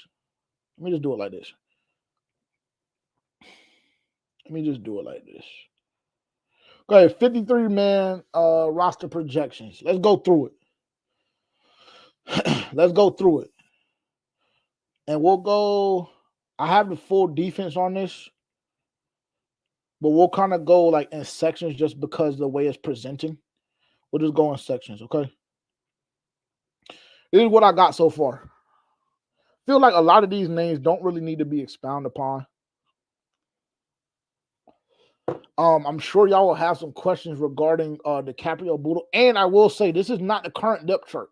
These names are not listed in any order. These are just the names that I believe will be a part of the room going past Tuesday. These are just the names that I believe will be in the room going past Tuesday. So don't freak out when you see a Jadeveon Clowney towards the bottom or towards the middle underneath Trevin Wallace. Don't freak out. This is just the way that I put them in, or that that Dylan put them in, because this was the way that I texted him. Do not freak out. This has nothing to do with the depth chart. Only the people that I believe will be in the room going past Tuesday. J.C. Horn, Michael Jackson, Dane Jackson, all of those guys to me, are shoo-ins. Lamar Jackson, y'all see we got the IR beside him, because I believe that he will be on the IR. I believe he will be on the PUP list going into the season. But I also do believe that Lamar Jackson, in the games that he played as well as practice, did enough to be a part of this roster going forward. I do. Deshaun Jameson, y'all know how I feel about Deshaun Jameson. If you don't, I'm a huge Deshaun Jameson fan. I feel like he plays with an edge. I feel like he does a serviceable job, if not a good job, in coverage. And to me, if Deshaun Jameson was 2 or 3 inches taller, he would. I won't even go as far as I really, really want to go, but just know Deshaun Jameson would be starting on his team if he was like 2 or 3 inches taller. And he would be starting on the opposite side of J.C. Horn as cornerback 2. That's just my opinion. That's how I feel about him. Obviously, we just acquired Michael Jackson in the trade for Michael Barrett this past week. That's a huge addition to me. And obviously, if you trade for a player, he's more than likely not going to be cut. So, I mean, that's self-explanatory. Shaw Smith-Wade. And then the other question mark, Troy Hill obviously is locked. The other question mark is right here with DiCaprio Boodle. I'm sure a lot of y'all going to have a lot to say about that DiCaprio Boodle thing right there. I'm sure a lot of y'all will have something to say about the DiCaprio Boodle. But, I mean, to me, DiCaprio Boodle played in EJ's system last year. He got a lot of meaningful reps last year in game. And like I mentioned, I mean, he was a part of EJ's scheme. And to me, he fits. I mean, I think there's a place for DiCaprio Boodle. I feel like there's a place for a dog and for a guy that plays with a high motor and doesn't care who you are. He's trying to come down and take your head off your shoulders. To me, there's room for a guy like that. There's room for a guy like that. Kind of pointing out in this room who isn't here, Wilcox. We mentioned he came in like a week and a half ago. He led the team in tackles, if I'm not mistaken, or he was close to being leading the team in tackles. Yesterday, he was really, really active defensively. I don't think he makes it. Let's go over to our linebackers. I think this is very, very modest. I think that we really shouldn't have a full conversation about this. And what I'm going to do is y'all comment. We're just going to go through the 53. I'm going to give a little bit of commentary, and y'all just comment as we go on. And I'll guarantee, I'll make sure for a fact that I'll circle back and address all the comments that are kind of like a conversation piece. So y'all just comment as we go on. Okay? Just comment as we go on. And I promise I'll spin back. I'm going to just get through this as fast as possible. And then I'll spin back. I promise. Linebackers. Again, this to me is very, very self-explanatory and very, very modest. I don't think that there's anything crazy about this list. Claude and Sherlis, like just based off of the game that he had week 2 of the preseason, I think he did himself a significant benefit the way he played last week against the New England Patriots. And I think that he secured his spot on his team. He's a guy that was with us last year. He also got game reps at times just based on the fact that Shaq Thompson was injured and we had so many injuries throughout that defense. And he provides you an option from a special teams position as well.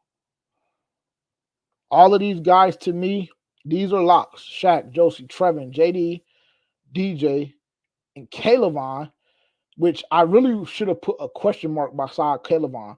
I don't believe he gets cut, but I don't know the role that Calevon plays. I really don't, because he hasn't done anything to me. He hasn't done anything to me at all. Training camp, preseason, like this is a special case right here. I wish I had a what you call so I could mark this up. This is Calevon Chason is going to be very, very interesting. But I think Iku makes it. And am I gassed up off of preseason game 1? Maybe. But I do think that, again, another guy that's been a part of this system for, multiple seasons, a guy to me that makes an impact, a dog, a guy that flies around, a guy that chases the ball, a guy that looks really, really good in pursuit, a guy that can tackle well, not the biggest guy. But I think he would be. I think there would be some benefit with him making the team, and I believe he will make the team. But I don't think he's done anything to not make the team. So this is what we look like at cornerback and linebacker to JJ. And again, if you feel differently, comment. I promise I'll circle back. I promise.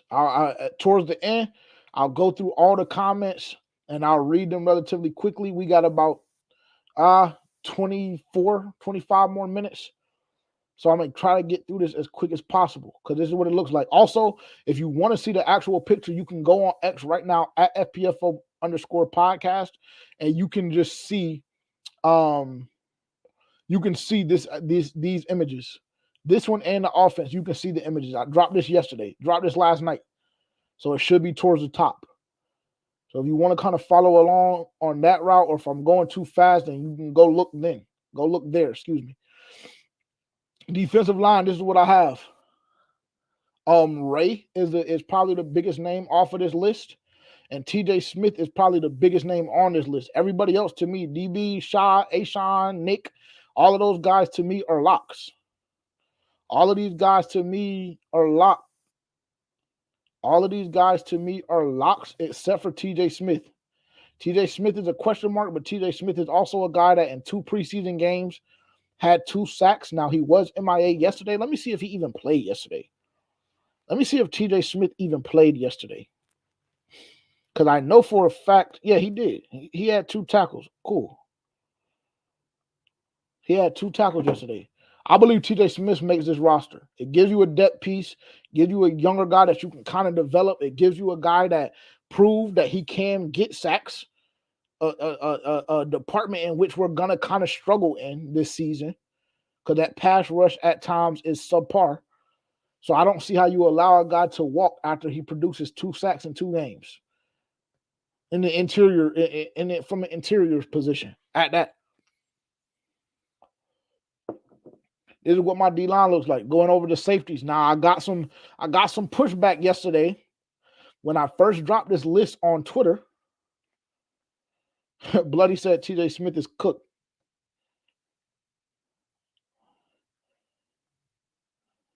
Cool. I'm gonna circle back. I promise. I'm gonna circle back. I gotta stay focused. My bad. I gotta stay focused. We on the time schedule today. I can't talk y'all to death the way I did last week. But I got some pushback on this. Safeties, when I dropped this list on Twitter yesterday, this was probably the biggest thing that I got pushback on. This right here was the biggest thing that I got pushback on. But to me, in my opinion, it's kind of confusing. And I don't think I counted Sam Franklin towards the 53 because obviously, as we know, he has that broken foot and he'll be on IR. He'll be on the PUP to start the season off. So I don't believe he contributed, or I don't think I counted him towards the 53. But if you look at this, all of these top 3 guys are locks. These top 3 guys are locks. And if you watch the preseason at all, you've seen how many reps Alex Cook has gotten, number 27. Big light-skinned dude, safety. If you're not familiar who Alex Cook is, he's gotten a significant amount of reps this preseason, and every single rep, he looks good. He looks sharp. He looks like he has a good understanding of the defense, and he was here last year, and he played multiple games for us last year. So there really should be no confusion in this to me. There's no way you let Nick Scott walk, because he's had a hell of a camp.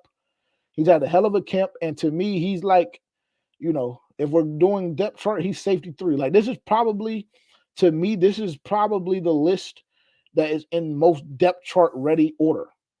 X as, safety 1 or free. Jordan is strong. Nick as safety 3. Sam, when he comes back, will be safety 4, but right now we know he's on the IR. Alex 5 and Rudy 4. This is the question mark. This is the question mark. If we look at the 5 names, with the exception of Sam Franklin, if we look at the 5 names, in my opinion, this is the question mark. But I do believe that he's made enough of an impact to make the roster. I do. Like I mentioned earlier, he led the team in tackles yesterday. Now, who y'all don't see on this list, somebody who led us in tackles last year, Jamie Robinson. I think Jamie Robinson is fried. And honestly, this is kind of a deeper, darker conversation that I won't dive too much into. But I just believe that Dave Canales and this coaching staff, they just like guys that are bigger, faster, stronger, bro. Like, they like bigger bodies. Like, no matter what the position is, like, no matter, like, you know what I'm saying, what the position is, what side of the ball it is, bro, they just like bigger bodies. Like, even if you go look at Wilcox, if I'm not mistaken, when they brought him in, bro, like, he was the biggest cornerback that we had in that room.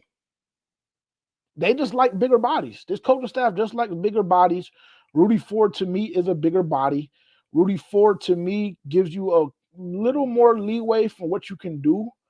A little more flexibility, a little more freedom, more so than Jamie Robinson, because you're comfortable with a Rudy Ford walking down and playing that outside position, that outside backer position. And does Jamie Robinson do a solid job at times in that position when they walk him closer to the line? Yes. Was he the most successful in the preseason against the Patriots with them doing that more times than they didn't? Yes. But I just believe that this guy, again, he's bigger. I think this coaching staff likes bigger guys, bro. Pause. I do. And then, of course, our specialists with JJ, Johnny, and Eddie. There's no conversation to be had there. Now, this is what I'm going to do. I'm going to stop presenting. And then we're going to go to offense. But I gotta stop presenting first. I'm not gonna hold you. I can't, bro. I can't even run the risk. So I gotta be careful. I gotta be extremely careful.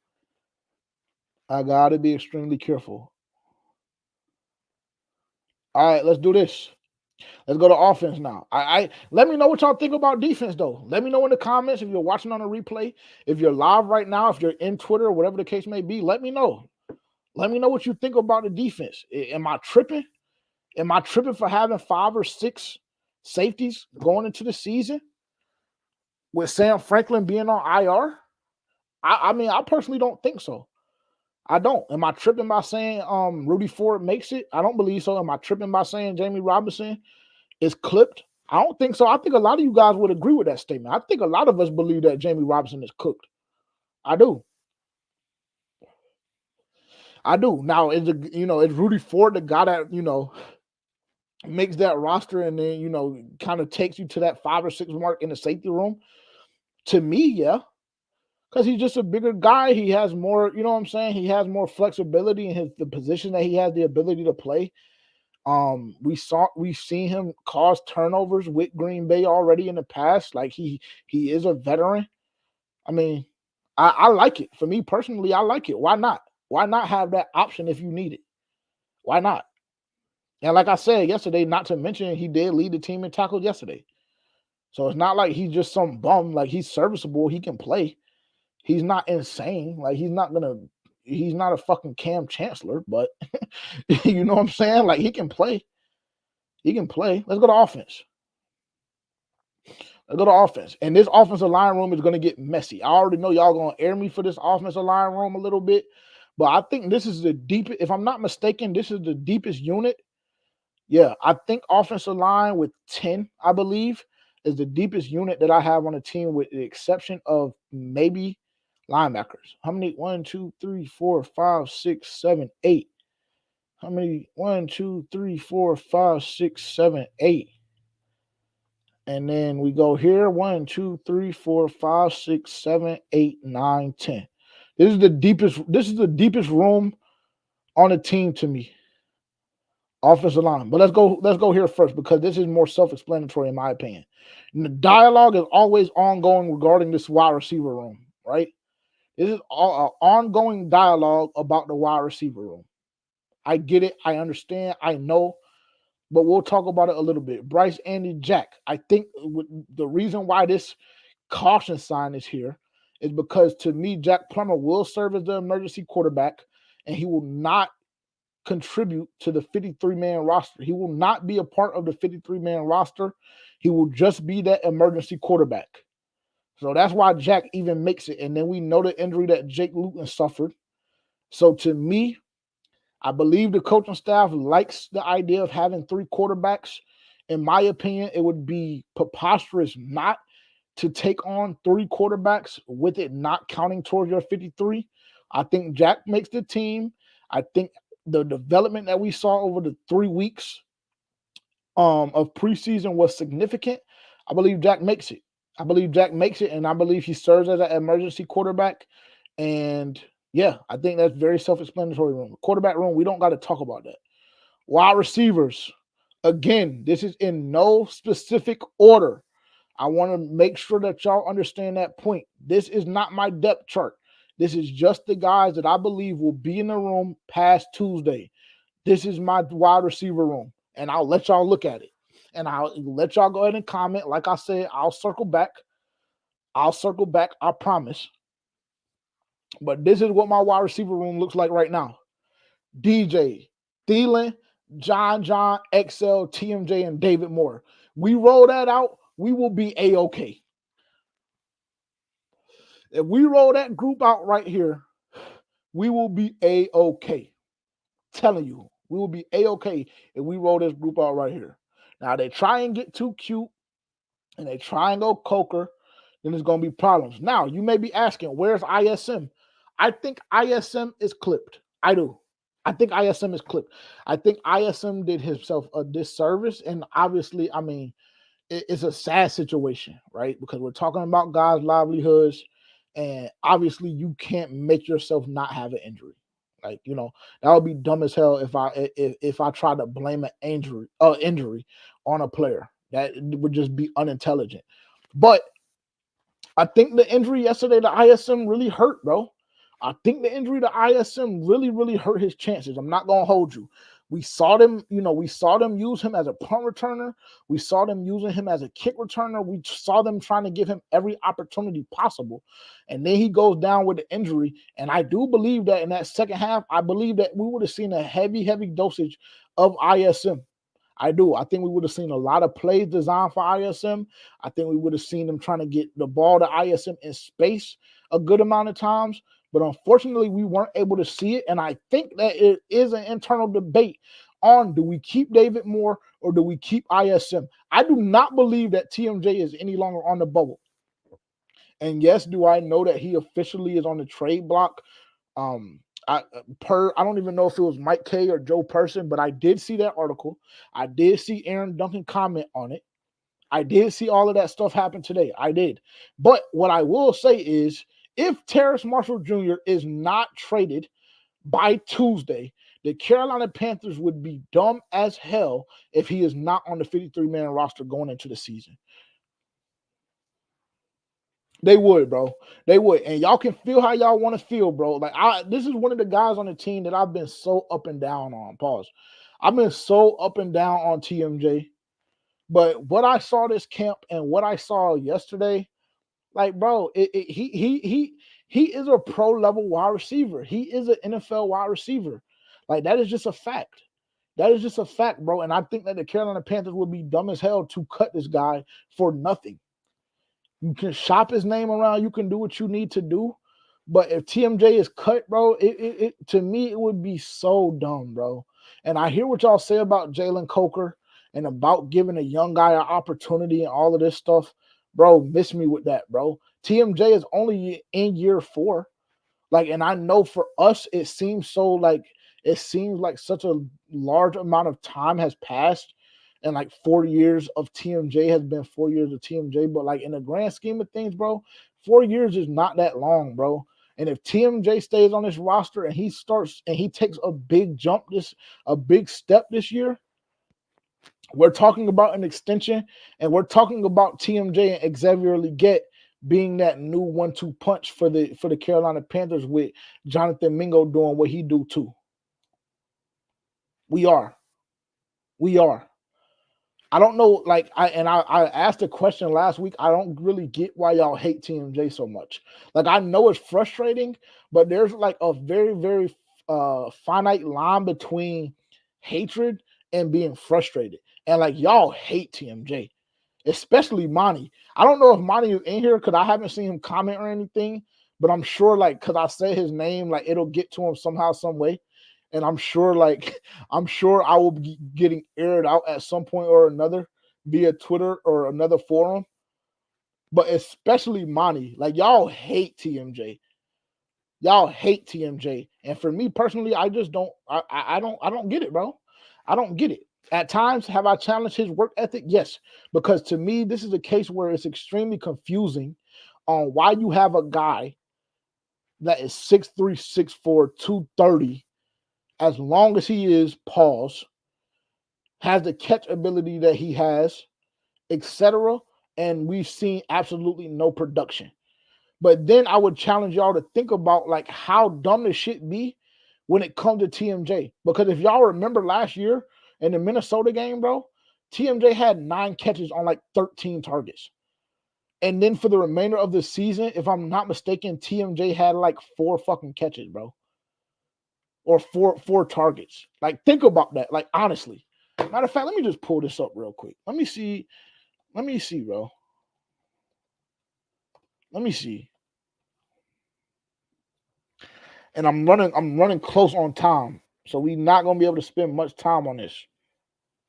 Not gonna be able to spend much time on this. Let me share this. Let me present this real quick. Let me present this.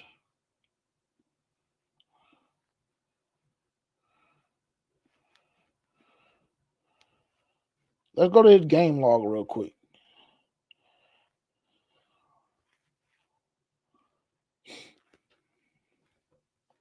Look at how crazy this is. 9 catches for 56 yards against Minnesota, right? Like, and if you're a Panthers fan, you really, really be tuned in. Like, you remember this game. Like, we were like, yo, this is the TMJ we've been waiting to see. Like, 2 to start the season, all 0 here. 5 targets against Seattle with Andy Dalton at quarterback, and then 9 here with Bryce, right? And then look at this shit. Like, this is weird. Like, this is where it gets, like, why it gets so weird for me. 10 targets. Excuse me, 10. I'm looking at the wrong column. Then for the remainder of the season, he gets 3, 6, 7, 8, 9. For the remainder of the season, and proceeds to only have 1, 2, 3 more catches on a year after having 9, bro. Like, is that not weird to y'all? Like, is that not crazy to y'all, bro? Like, honestly. And then if I'm not mistaken, is this our bye week? I can't remember if this was our bye week or not. But I think that, like, if I'm not mistaken, I think TMJ had a damn DNP after Minnesota. After having 9 catches for 56 yards, I think Terrence Marshall Jr. had a DNP after this game, bro. So, like, don't tell me that TMJ, like, doesn't have the ability to play, like, wide receiver on a professional level. And don't tell me that, like, he hasn't gotten the bad end of the stick, like, for majority of his career, bro. Because that, to me, is just simply not the case. Like, there's no way that you look at Terrence Marshall Jr.'s situation and say, like, this guy should be cut unless you're just being emotional. It's the same exact thing with the offense and wanting to see the starters play. Like if you look at that situation critically, you're like, I don't really see the benefit in it, right? But from a selfish perspective, I would love to see him play. Unless you just simply hate TMJ, there's no way that you can't say that, like, to a certain degree, he's gotten the bad end of the stick. And I know for TMJ truthers, like you guys might try and paint me as, like, I know the stint with Steve Wilkes is the shit that we like going to, but I specifically went to last year alone just to prove a point to y'all. So I didn't have to go to Steve Wilkes. This nigga had 9 catches, bro. Had 9 catches for 56 yards against Minnesota and then had a DNP. Like, let me just make sure that's accurate before I put that in ink, right? Before I put that on wax, let me just make sure I'm not off. And I gotta go quick. I've spent too much time here. I gotta go quick because we gotta move on. But I need to make sure that I'm not giving y'all misinformation. I need to make sure that I'm not giving y'all misinformation. Where is preseason? Okay. Falcon. Okay, yeah, this is the season. Yeah, bro. I was right. He had 9 catches against the Vikings and then had a DNP against Detroit. And y'all want to sit up here and slander TMJ for whatever reason because he requested a trade.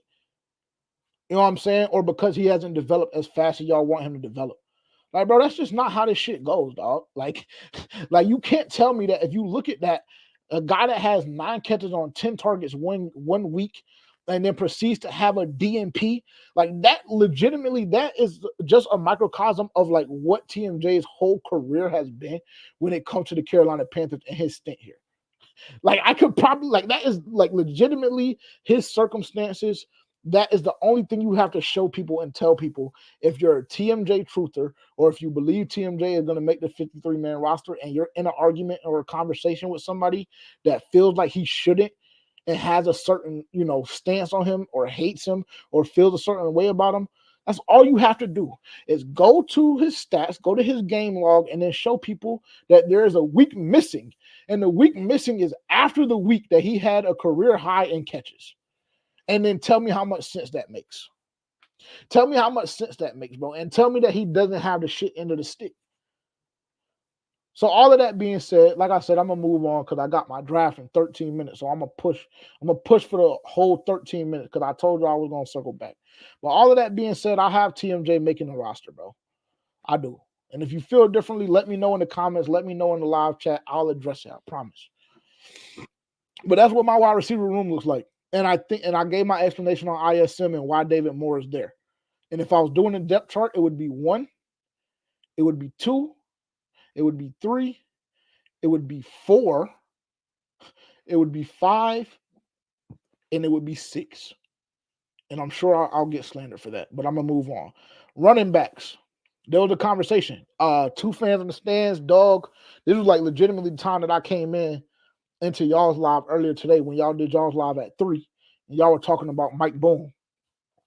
Now, this right here, I didn't put Jonathan Brooks on the IR. So I would have had another spot here because I believe the Carolina Panthers will take 4 running backs into the season. Jonathan Brooks will be on PUP. So forgot to put this IR logo here. He will be down for at least 4 weeks, in my opinion. He will be down. The Carolina Panthers will take Chuba Hubbard, Miles Sanders, Raheem Blackshear, and I'm going to add another name to this list and say Mike Boone. Mike Boone makes this team, in my opinion. He was averaging 5 yards per carry yesterday, only touched it 4 times. He got in the end zone. Like, if you look at Mike Boone and the way they've utilized him in the preseason this year, there's no way this guy doesn't make the roster. And he's taking a chunk of Blackshear's reps. We've talked about Blackshear and, the question mark that's there. This honestly, to me, like, my confidence in this has gone down significantly. Because I have no earthly idea what's going on with this situation. I really don't. I have no idea what's going on with the Raheem Blackshear situation, but I do believe Mike Boone makes this room. And then my numbers would be a little bit different, I guess. But then again, maybe not, because Jonathan Brooks would go on IR, so that means I would have an open slot on the 53, and then Mike Boone would go here. Somewhere in here, if we're talking depth charts. But Mike Boone is going to make this room. Mike Boone is going to make this roster. Let's go tight end since we're right here, since it's already on the screen. I'm gonna keep pushing. Keep pushing. I'm sorry that I went on a TMJ rant too. Like I know that's not what y'all signed up for today, but I just keep seeing the conversation, like, and I keep seeing it pop up. So it's just like, I'd be remiss not to address it and acknowledge it, right? Like I would not be doing my job as a content creator if I didn't touch on that. Let's go to tight ends. Y'all's boy is no longer here.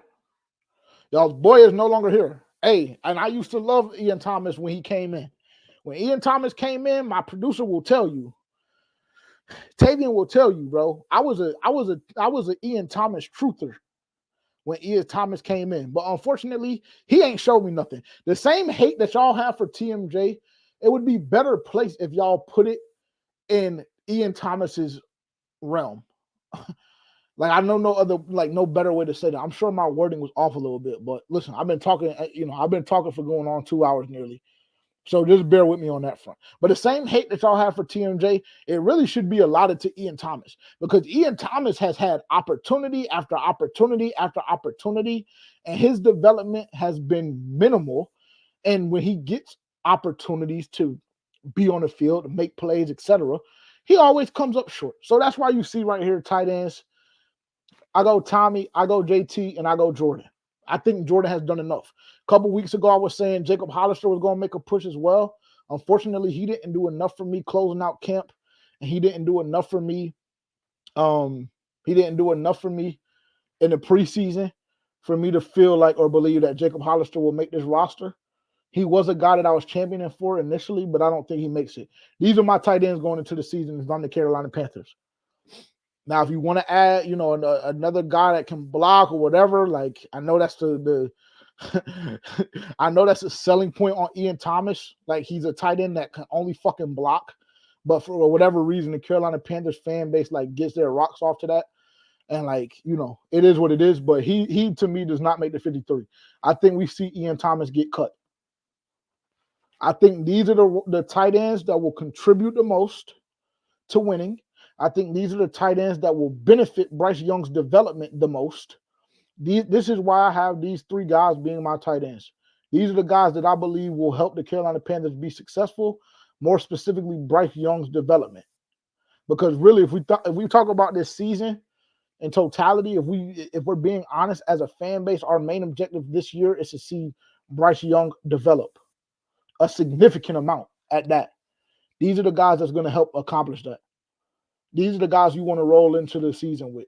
You take three tight ends and you let all the dominoes fall where they may, but Ian Thomas got to go. He has to go. Unfortunate, but that's just the reality of the situation. And then wrapping up here with our offensive line. Where we at? 753. Can't spend much time on it.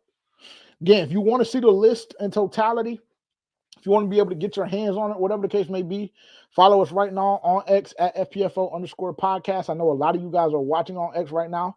Appreciate y'all for tuning in. When the live ends, you can back out of the live and just go to our page. And like I said, it'll be towards the top of the Twitter page. You'll be able to see it. You'll be able to see the full list. And kind of, if you want to mark it up and send it to through the DMs. Let me know what y'all think. Let me know where I messed up at. This is our offensive line, and this is where we're the deepest.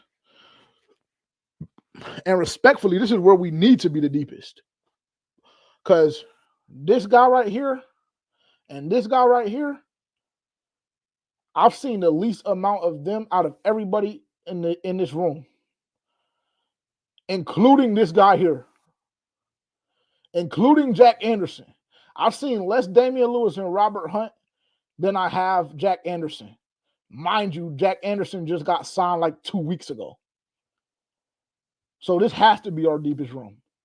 Because if anybody in that starting five goes down, we need the best option that we can get. I'm not going to hold you. And we're going to have to go to a room where there's a plethora of options. Because damn near it's just going to be a plug and play. But I think Jack Anderson makes the roster. He's come in and he's done a phenomenal job. Jack Anderson has come in and done a phenomenal job. Everything the team has asked him to do. Picked up the playbook very, very quickly, implemented it very, very quickly, and executed it very, very quickly. There's no way Jack Anderson, to me, doesn't make this roster. He's a vet. He has live game reps under his belt already. Same thing with Yash. Same thing with Yash. A guy we haven't seen this that much during training camp and during the preseason.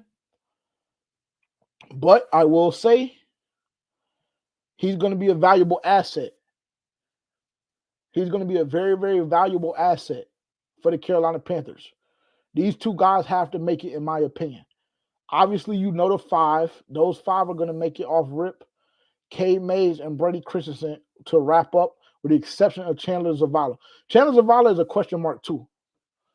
But I feel like this coaching staff really, really likes Chandler Zavala.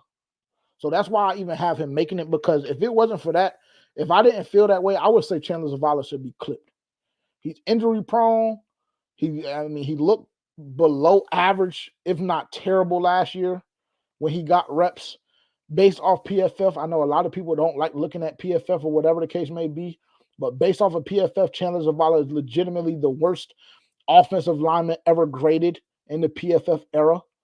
So, like, just based off of those things, multitude of things, Chandler Zavala would be cut for me. But I think that this coaching staff really, really likes Zavala, and he is just a second-year guy.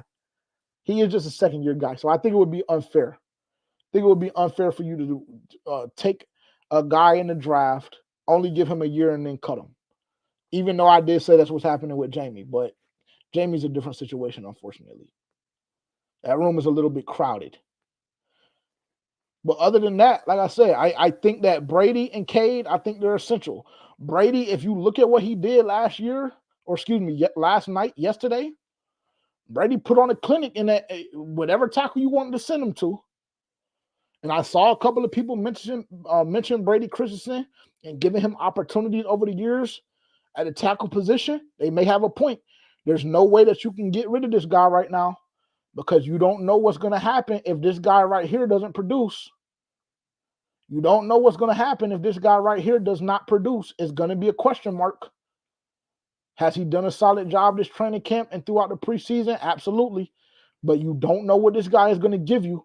And if he starts getting beat like a drum, the way he was last year, and getting Bryce Young stretched damn near on every play, you got to have options. You got to have options. And this is an option. This is a really, really solid option based on what I saw yesterday. I got to look at the film a little bit deeper, because I haven't had the opportunity to dive into the film as much as I want to. Obviously, the all 22, they've been slow on that shit this preseason, so it's been frustrating. I got to dive into the film a little bit more on this, but he looked solid yesterday. He looked solid yesterday, and he's had a solid camp. You can't get rid of this guy. And Cade Mays, like, he's another option, because, again, you don't know what's going on right here. You don't know what's going on right here. Even though we don't want to have that conversation, because it's kind of a scary conversation to have, we don't know what's going to go on right here. We don't. It's a question mark. It's a question mark. But yeah, I mean, this is my projection. This is my projection. This is what I think is going to happen. I think come Tuesday, this is what's going to happen. I think that's what we got. So like I said, if you want to look at the full list, you can go over to X right now at FPFO_podcast, and you can see the full list right now. Right this second, it's out. You can look at it, mark it up, dissect it, send it back to me. Tell me where I messed up. Tell me where I made mistakes. I'm not perfect. I would love to go perfect just so I could come on here and pop my shit, but I don't believe that that's going to be the case. I don't. I wouldn't even lie to y'all and tell y'all that I felt that way. I wouldn't. Let me go through some comments real quick, and then I got to wrap up. It's draft night. I'm going to go through some comments real quick, because I know it was a good amount.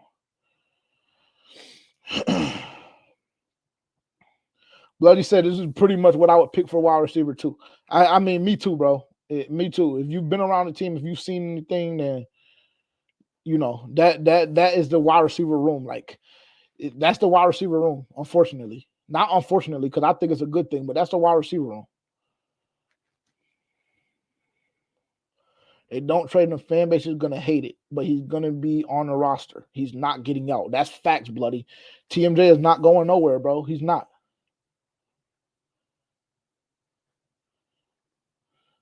He said part of the 53-man projections who they think can make it through the practice squad and not. I mean, it is, but I don't think Jalen Coker moved the needle on that. If Ian not projected on your top 53, I'm going to look at you sideways. I mean, well, look at me sideways because he's not on my 53, and I don't think he makes it. I can see 2 lists. Okay, perfect. Team Plummer. Yeah, Jack Plummer did himself a lot of benefit yesterday with the way he executed and worked this offense last night. He did. He did. He saved his NFL life, in my opinion, because I think Jack Plummer was about to be at Food Line bagging our groceries. No cap. But he did himself a service yesterday.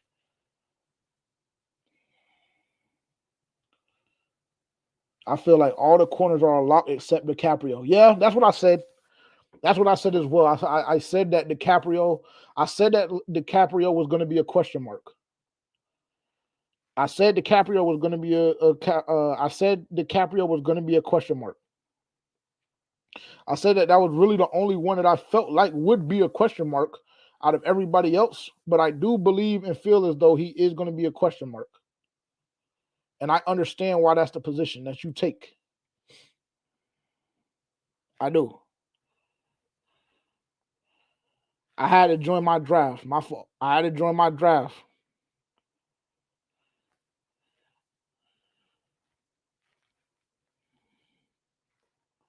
I had to join my draft.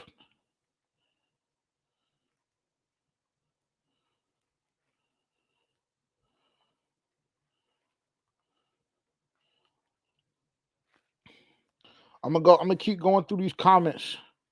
I'm gonna let y'all know who I take in the first round because I think before I get through all the comments, I'm gonna be on the clock. I can't miss it.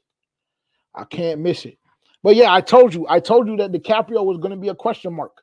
He is. He's the only guy in that room, in my opinion, that is not a lock. I would agree with you, bloody. I would agree with you. I think we can find somebody who gets in over Boodle. Yeah, I would agree.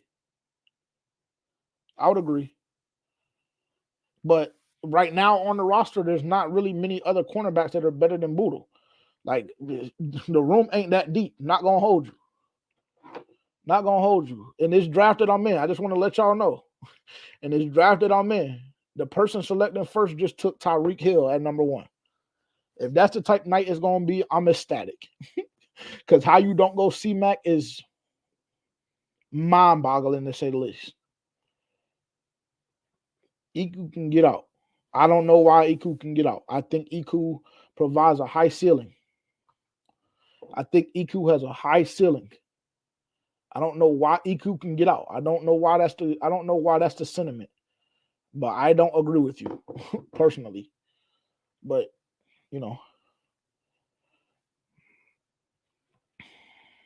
and he only suits up for his game check. Yeah, it seems that way. But he did work. He did a lot of work.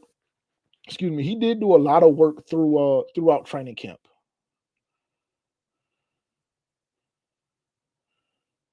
This must have been when I went through my whole TMJ rant. My apologies for that. Actually, I don't apologize for that. Everything I said, I believe.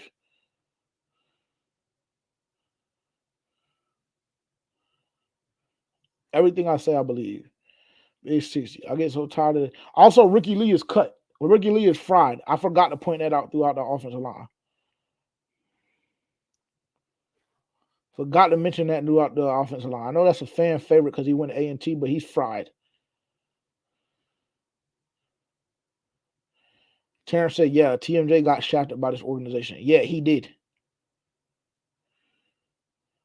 Trading him doesn't really help us that much. We still had to pay all of the guarantee, don't we?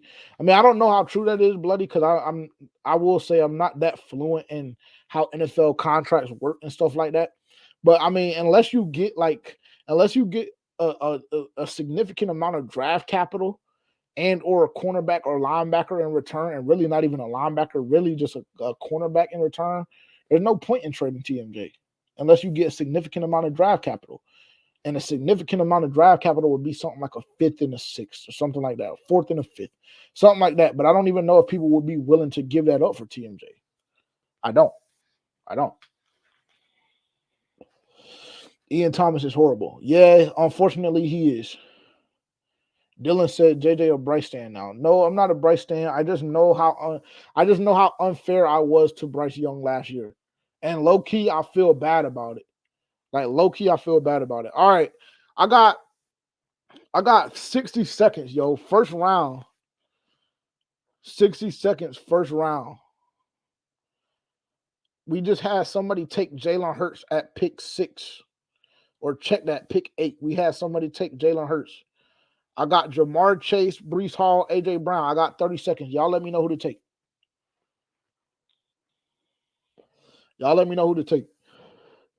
Feel like I'd be remiss not to take Jamar. But Breece is sitting right there, and I feel like the wide receiver class is OD this year. Yeah, that shit is nasty, nasty work. Breece, I think Breece too. I'm not gonna hold you. And I want to approach this draft a little bit different than I am going to approach 16. I'm taking Breece. I took Breece. Somebody snapped Jamar Chase. Didn't even take 2 seconds off the draft board. It's not too. That's facts, Mo. That's why I think Breece is the right move. I do agree with y'all on that. But yeah, you said don't feel bad, bro. No, I low key do, bro. I low key do because I feel like I was unfair, bro. And if you're familiar with FPFO and you ever watched FPFO, like, bro, you know how, like, bro, I was nasty as fuck, bro. I was nasty the way I was slandering Bryce, bro. I'm not gonna hold you. I do low key feel bad. Cause like I told my co-host, my producer, everybody in FPFO group chat, everybody, you know what I'm saying? As I've gone more and more into just the film of everything and what was going on last year, like it was nasty, bro. It was bad. Like, and if you're a quarterback, there ain't really nothing you can do with what we had last year, bro. There's really nothing you can do with what we had last year, bro. And it was just damn near week after week after week where I would slander Bryce's name. So I low-key do feel bad. I wouldn't go as far to say as I'm a stan, but I feel very, very similar to Bryce's situation that I do in TMJ's, in which I feel like they got the bad end of a bad deal. Bryce was dealing with a head coach that was 87 years old, completely out of touch with modern NFL football, didn't want to hone in on what he did well. He was dealing with a subpar wide receiver room. Offensive line was historically bad. So it's just like, I do low-key feel bad about it. I do low-key feel bad about it. Because I am interested and excited to see what he does this year in his development. And like I said, I will go on record and saying again, think that based on this offense, the way that Dave Canales has constructed it, we back on the clock. 1 second. We back on the clock. 1 second. I'm going to let y'all know what I do. Let me see who went off. So Jamar went off. A.J. Brown went off. Jonathan Taylor went off. Saquon, Travis, Jameer all went off. I wouldn't draft Drake London over my dead buddy.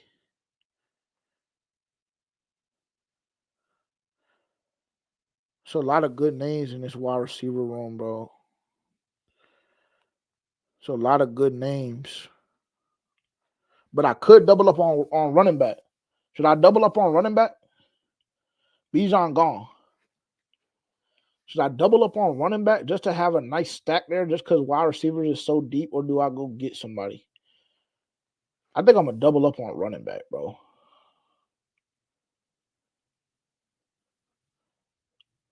Fuck. It auto-picked for me. It made me take Puka. I took too long. Fuck. I wanted Kyron. That blows me. Anyways, yeah. So appreciate y'all tuning in, man. I gotta get to my draft. And we've been on for 208. I went over. We've been on for 208. If you've been here the whole time rocking out with us, I appreciate you. Love y'all, bro. I love doing this kind of forum, this kind of setting where I can interact with the chat. Y'all can jump back to me. I can give y'all my opinions quick, right up front. Like I appreciate y'all kicking it, rocking out with us. Know we did a lot of good things on X tonight, so shout out to y'all for joining via X. Again, like I always say, if you haven't already and you don't already, make sure to like, comment, subscribe on this video. Turn the bell notification on. If you don't follow on X, follow right now. You can go ahead and close it up because I'm rapping. Go ahead and close this live out. Go follow us right now if you don't already. Make sure to enter down below if you're on YouTube. Enter the autograph football giveaway right now. Deontay, Bryce, Canales, JT, XL, all on the football. Go enter right now. You can get a up to 6 entries. Go check that out right now.